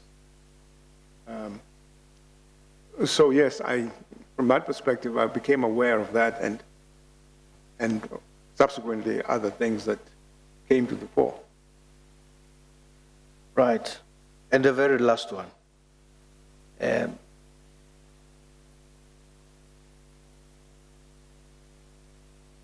I believe it's again, no, this time I think it is Ms. Brown, the former minister, statement, which inter alia intimated that she could not comprehend how, as chairman, who merely had to deal with 4 board meetings a year, a non-executive role, had a staff of 11. Of course, and a driver, full-time driver. Of course, you responded to this by saying that you only had 2 that were supporting you over and above access through the chief executive's office whenever there was expertise required to support you. But I'm interested for you to clarify for the attention of the chairperson the nature of your job, what in your view and understanding was your key areas of performance as chairperson. And to expedite the thing, 2 would be, how often would you need to attend to Escom business, as it were, in terms of your diary per week or per month? Yes, Chair. It is true that there are 6 formal board meetings per year. But, you know, the complexity of Escom is testimony to the fact that though you may be a non-executive director, you will not get away with less than 2 board meetings per month, sometimes more. So the whole response to the Escom environment is driven by the fact that the company is extremely complex. So the effort that is required to keep abreast of what's going on in the business of Escom is quite big. It requires, for a non-executive director, to be able to avail at least 60%, 70% of their time. I'm talking about a person who's in the role of a chairman. Now, if you consider the key role in the organization that a director has to undertake, obviously there's the control of the business and there's the oversight of the business. And then there is the strategic interest that Escom has with stakeholders outside of the organization, which are a multiplicity of stakeholders. You know, there's Parliament, there are the customers, and there's government itself, the shareholder, and the external stakeholders, even outside of the country, institutions that Escom belongs to. And you're expected to be able to be visible as a business so that the concerns the company has are addressed and are seen to be addressed adequately. And that applies to non-executive directors as well. So I think I would say if one really truly understood the role that a chairman of a company such as Escond had to undertake, one would appreciate that the complexity of the business mandates that that person be busy at least 60-70% of the time. So the proposition that you only had to attend to 4 board meetings a year, would that be accurate? No, of course not. That's totally inaccurate. As I said, it's not tenable. So, based on what you have just said about how many meetings you had to attend, it seems it would be fair to say you may have had to attend certainly more than double what the 4 or 6 that were mentioned. Actually, the meetings you had could be as high as what, 16 per year, in a year? Very easily. Actually, depending, it could go to 20, even 24, if it's two per month, and Yes. sometimes more. So it could easily go to over 20. That's correct, Chairman. Now, if you look at the number of meetings that your board had during your first term as chairperson, that first board that you led, would the number of meetings that you are talking about, based on what happened during that term, when you say about at least two meetings a month, is it very much based on that experience of that first term? Absolutely, yes. Yes, because after all, in the second term, you were not there much. You were removed quite early. Yes. Yes. Okay, and so that's quite a lot of meetings. So, yeah, okay. Did you occupy an office at Escond head office? Yes, the chairman normally has an office at Escond, and as I say, a PA. And the driver is not a full-time individual. The driver will do work for the chairman for the business of Escond. And once that is done with, then the driver is available to the organization. He's not dedicated to the chairman. He drives whoever, and there's always some need for that in the organization. Of more interest, Mr. Tutu, were you in a position to accept any other job at the time as a result of this appointment? Well, that's the point, Chairman. It would be virtually impossible to do another job. It's actually not possible. You cannot. I was offered a job and I had to turn it down, so there was no way I could do it. Yes, you just can't. In fact, even the non-executive directors who are just directors in the company were experiencing some difficulties with their own jobs and having to attend to Escond business.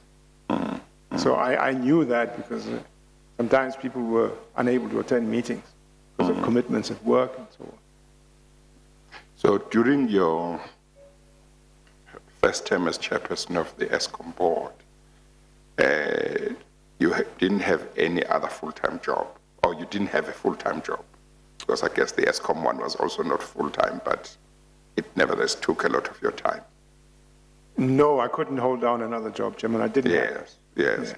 And did you say something along the lines that it took about 60% of your time that is now being chairperson of Escond business? Yes, at least 60, I would estimate between 60 and 70%. Yes. Did you spend a lot of time in the office, or most of the time you worked from home or from whatever other office and only went to the Escond office when there were to be meetings of the board or of committees that you had to attend, or your meetings with some of the executives? Chair, I didn't go to the office every day. I had an arrangement where I had an executive in the office who essentially looked after the office, because there were issues on a daily basis. Yeah, Oftentimes, they would send documents to my house yeah, that I would have to deal with in one way or another, yeah. because I resisted the temptation of spending every day at the office, because I had other things that I wanted to do. Okay. Yes. Thank you very much. If I beg your pardon, I know I said last time, but I just need to make reference to this statement. I think it's in page 224 of the Escond bundle 07A. Okay, 224. 224. 024. It's 224, Oh, the page no. number. Escond bundle 07, small letter, alphabet A. Statement by Nicholas Linnell.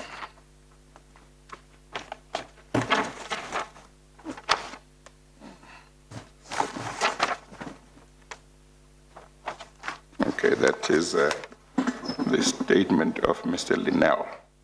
That's correct. Have you found it, Mr. President? Yes, 224, I have it. Now, I just want to zoom into the matter of interest here, which is on the last page.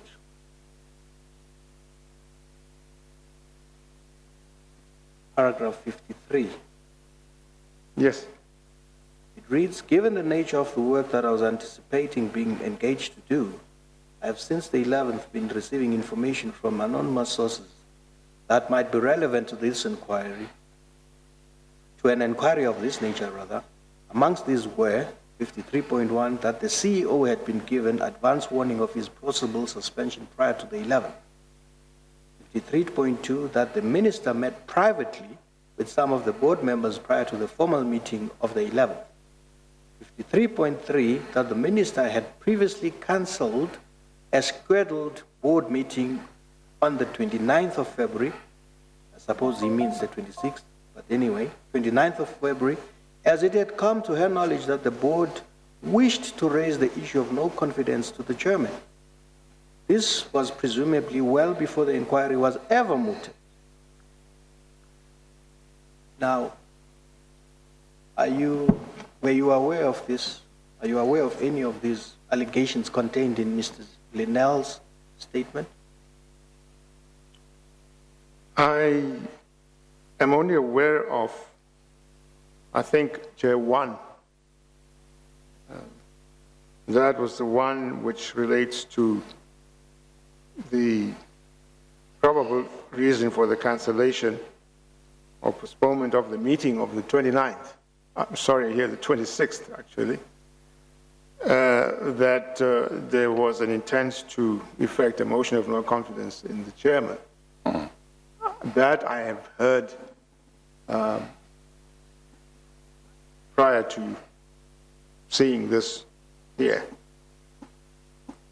So, Let's clarify, did you hear prior to seeing it here, or you had not heard prior to seeing it here? no, I had heard about it. Nick had told me about it. We spoke about it. But was that prior to the 11th of March 2015? That would have been, Did you hear about it before the meeting of the 11th of March 2015, or did you hear about it only later? it probably would have been shortly thereafter, Chairman. Okay. Yes. Shortly after the 11th of March. I think so. The environment was such that Nick himself was unhappy about what was going on Yes, subsequently. yes. So I think we were talking about what could be goings on, if you Yeah. like, around, Escond and the Okay. issues. Okay. 53.4, that the board in fact informed the minister on the 20th of the determination to remove the chairman. Were you aware of this? Now, the 20th, I'm trying to understand in relation to, yes, this I was aware of. I mentioned this in my testimony. When we say 20th of which month? We may just confirm. Okay, 20th of It March. must be 20 March. Okay. Yes, you recall, Chairman, I said that. Just let's go on to the next one. Okay. 53.5, that the minister was reported having told the portfolio committee on the 26th or thereabout that she was expecting a formal letter with regard to the board intention to remove the chairman. That you were also aware or not? No, I'm not aware. I presume they're talking about the 26th of March. Of interest to me is that Mr. Nick Nilnell, in this statement, and you say it was said to you, appears to suggest very clearly that prior to the first ordinary meeting of the board that was scheduled, that ultimately was cancelled at the 11th hour, there was already a view that you must be a motion of no confidence against. Yes, I think in simple terms, Chair, I think it would have been laughable because there would have been no basis for anything like that. It would have been the first board meeting. I think it would have, I don't know what to say. Well, you gave evidence that Minister Brown had told you early in 2015 that if you didn't stop interfering in certain matters, she would find somebody else to do your job. And you also said that you were told by Mr. Tony Gupta early in 2015 that they had put you into this position and they could take you out. Were there any other people who ever spoke to you about you being out of this position of chairperson of the board, other than those two? Not prior to the 11th of March. After. Prior to the 11th of March. Because my recollection is that these two spoke to you prior to the 11th of March, actually either January or February. The one was around the SONA time, isn't it? Both of them around the SONA time. Both of them are around. They're on the same day, by the way. Yeah? Yes. Yeah, and SONA would have been either in January or February, early February.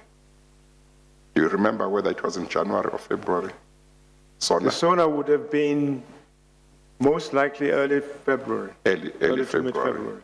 So, so early February 2015, you are told by these two people,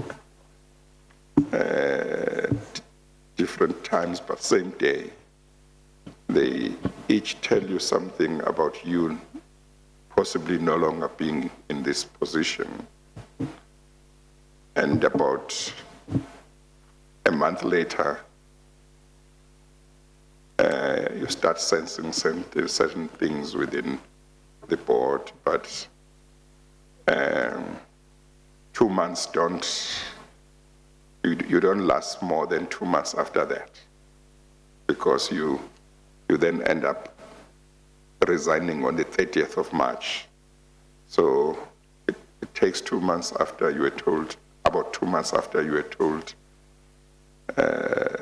these things by the two people, and you are out of Escond. You are out of this position. Okay. Chair, I've been trying to think. I can't recall, other than those two occasions, Yes. if I had been told or had heard that I would be facing a motion of confidence. On the basis of the rationale you're raising now, it seems to me that had that been the intent, that would have been the genesis of it, because there would be nothing else that the board members would have had. Members, as you said, when you spoke to the minister, when she said the complaints from some board members and from the executives about you interfering, you said board members hardly know how I look like. So they didn't know much about you. There wasn't enough time for them to come to any conclusion about whether you should be chairperson or not in terms of your performance. Yes. And it does smack of some external influence, clearly. Should it have been, should have come to pass, it would clearly have smacked of external influence. Yeah. Okay. Thank you, Chairperson. Before I formally conclude, is there anything on your side that you feel perhaps needed clarity that we may not have covered? The only thing that I think I mentioned in my affidavit, Chair, has to do with what transpired out of the Gupta email leaks. I mentioned there that... The Gupta leaks. Yes. Yep. Yes. I mentioned there, Chairman, that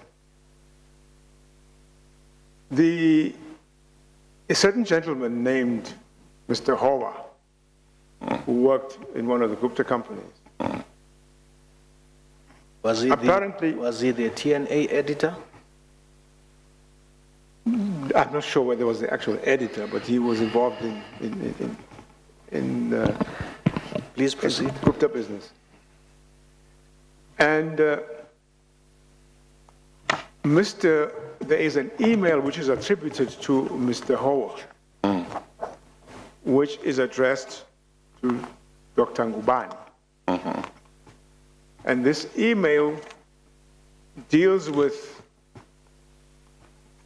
the offer of assistance by Mr. Howard to Dr. Ngubane in the drafting of a letter of resignation for myself.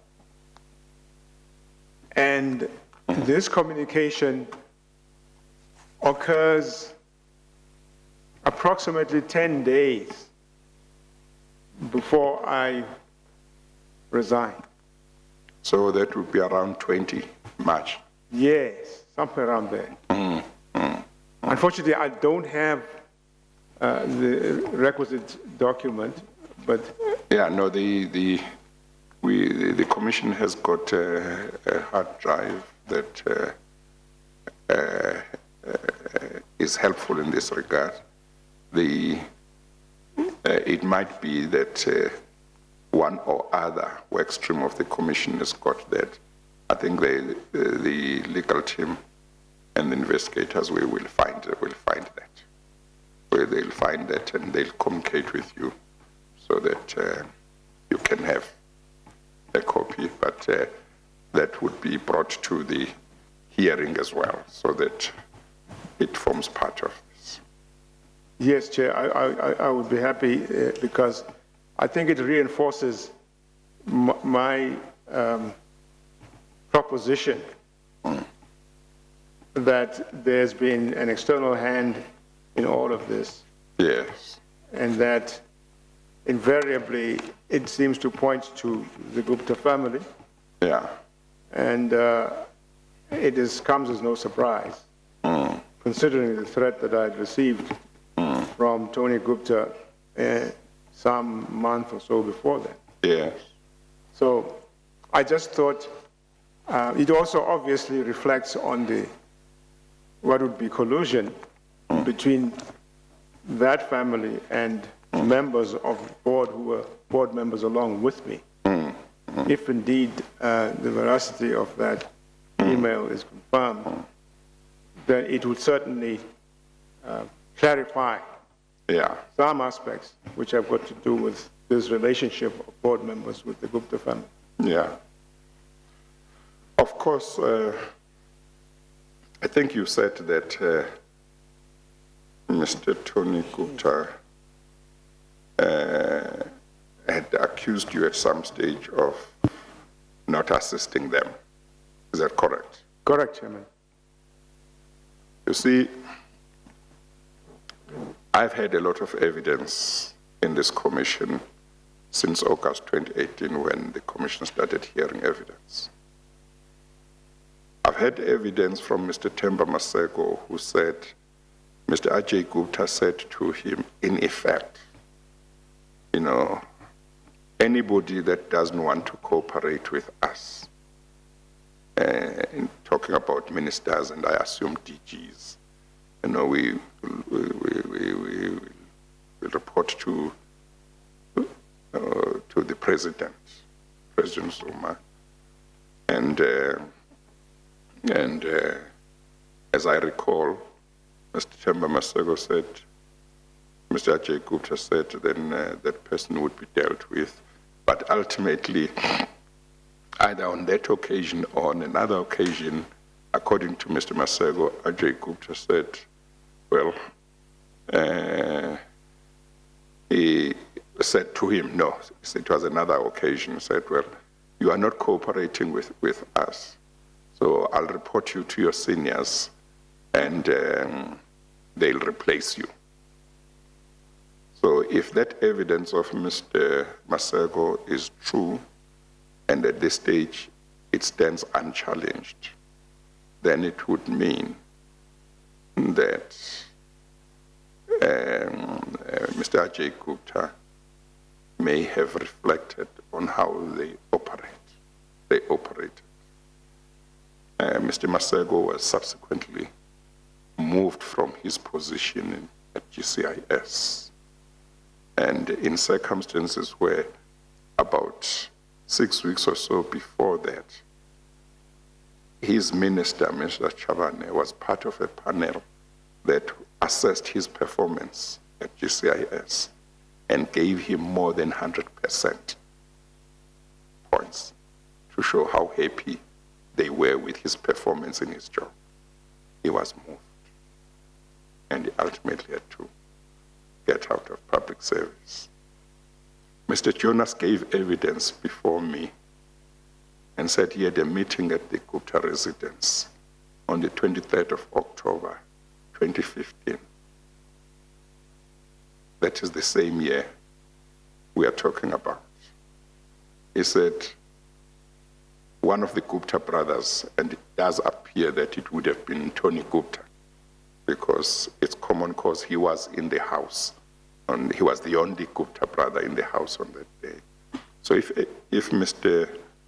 Jonas' evidence is correct, is true, and I know that Mr. Tutuzane Zuma denies it, Mr. Hlongwane denies it, so I will still assess and see which version is true. But if Mr. Jonas' evidence version is true, then the position would be that, according to him, Mr. Tony Gupta told him that Mr. Nhlanhla Nene was going to be fired by President Zuma because he was not working with them. And they wanted Mr. Jonas to work with them and take the job of being Minister of Finance. And 6 weeks or some weeks later, Mr. Nene was fired. He was fired in circumstances that seem very strange as well. Tony Gupta was allegedly involved there. Mr. Kona was chairperson of the SAA board. Can't remember the year, maybe 2011, I'm not sure, or thereabout, and he was made acting CEO. He has given evidence and said he was called to a meeting at the Gupta residence where Mr. Tony Gupta was there, and I think Mr. Tutuzane Zuma was there as well. He effectively was asked to facilitate some job for the Guptas or some tender or contract, and he was offered initially, I think, 100,000 rand. And when he didn't take that, I think he said it was increased to 500,000 rand. He did not take it. It didn't take long before he was removed from that position. Mr. Tugwana has given evidence before me. Mr. Tugwana was an MEC in the Free State government. He gave evidence that he was taken by Mr. Esma Khashule to the Gupta residence. I think he went there on 2 occasions, but on one of the occasions, Mr. Tony Gupta, or on both occasions, Mr. Tony Gupta, I think was there. I met with him, and Mr. Tutuzane Zuma was there too. He says Mr. Tony Gupta wanted him to sign a certain document which would have given the Guptas some contract in his Department of Agriculture, if I remember correctly. He refused. He offered him a lot of money, didn't know how much, but he said it was full in a briefcase similar to the briefcase that lawyers carry. He said it was opened, it was full of notes there. He turned it down.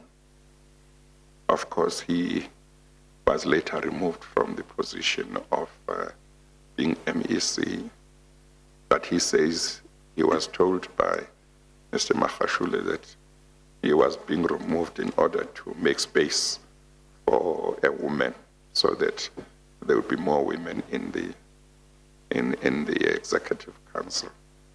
I'm sure there are other stories. So you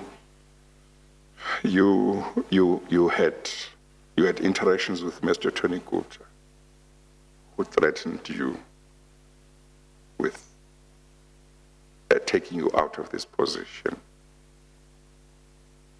And Mr. Jonas, one of the things Mr. Jonas said was that the Gupta brother, who was in a meeting with him on the 23rd of October, told him that there were a number of people who worked with the Guptas. And he mentioned some. And among those that he mentioned was Miss Lynn Brown and Brian Mulefe. And Mr. Jonas says this Gupta brother told him that these ones that worked with them, their careers were fine. They would be well looked after. So when I look at your evidence and what happened, what you say happened to you, I have to look at the totality of the evidence that I've been hearing. And I'm just mentioning some parts of evidence that I've heard that involve Mr. Tony Gupta and other people. You might not need to comment or anything. I just thought you might appreciate having that picture. Thank you. You are done. Thank you very much. We're indebted to the court, to the chairperson for the indulgence granted. Yes. Many thanks. Thank you. I will excuse you now, Mr. Tsotsi. Thank you very much too for coming to give evidence. As I indicated, should a need arise for us to ask you to come back, we will ask you to come back. But we hope that won't be necessary. Okay, you are excused. Thank you.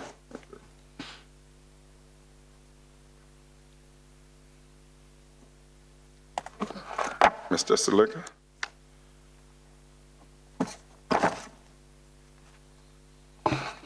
Thank you, Chairperson. The arrangement, Chairperson, is that we will proceed tomorrow with one of the witnesses who was scheduled for today, Ms. Venita Klein.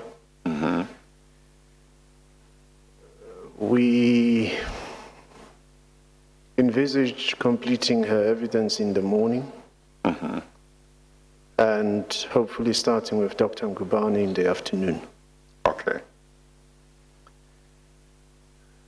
Thursday afternoon, if we are not finished Thursday evening, then with your permission, Chair, we might continue in the morning on Friday. Yeah. Yeah. Yeah, no, that's fine. We will do that. But there were 2 witnesses who were meant for today, isn't it? Yes, then there's Ms. Suzanne Daniels, Yeah. and we have conferred with you in regard to her position during the adjournment, Yes. and we have indicated your immediate position to her and her attorneys that an announcement will be made either during the course of tomorrow or Friday Yeah. about when next week will she testify. Yeah. Yes. Okay. No, that's fine. Tomorrow, should we start, maybe we could start at 10? That's will be in order with us. Or did you think we should try 9:30? We could try 9:30, Chair. But in terms of, if we are going to go into Friday anyway, is there a need to, and now that we know one of the witnesses will testify next week, is there a need to start earlier than 10 tomorrow? What do you think? Yeah, let's start at 10. 10 is fine. 10 is fine. 10 is fine, Chair. Yes, okay. Yes. Okay, so we'll start at 10 then tomorrow. We adjourn. Thank you, Chair.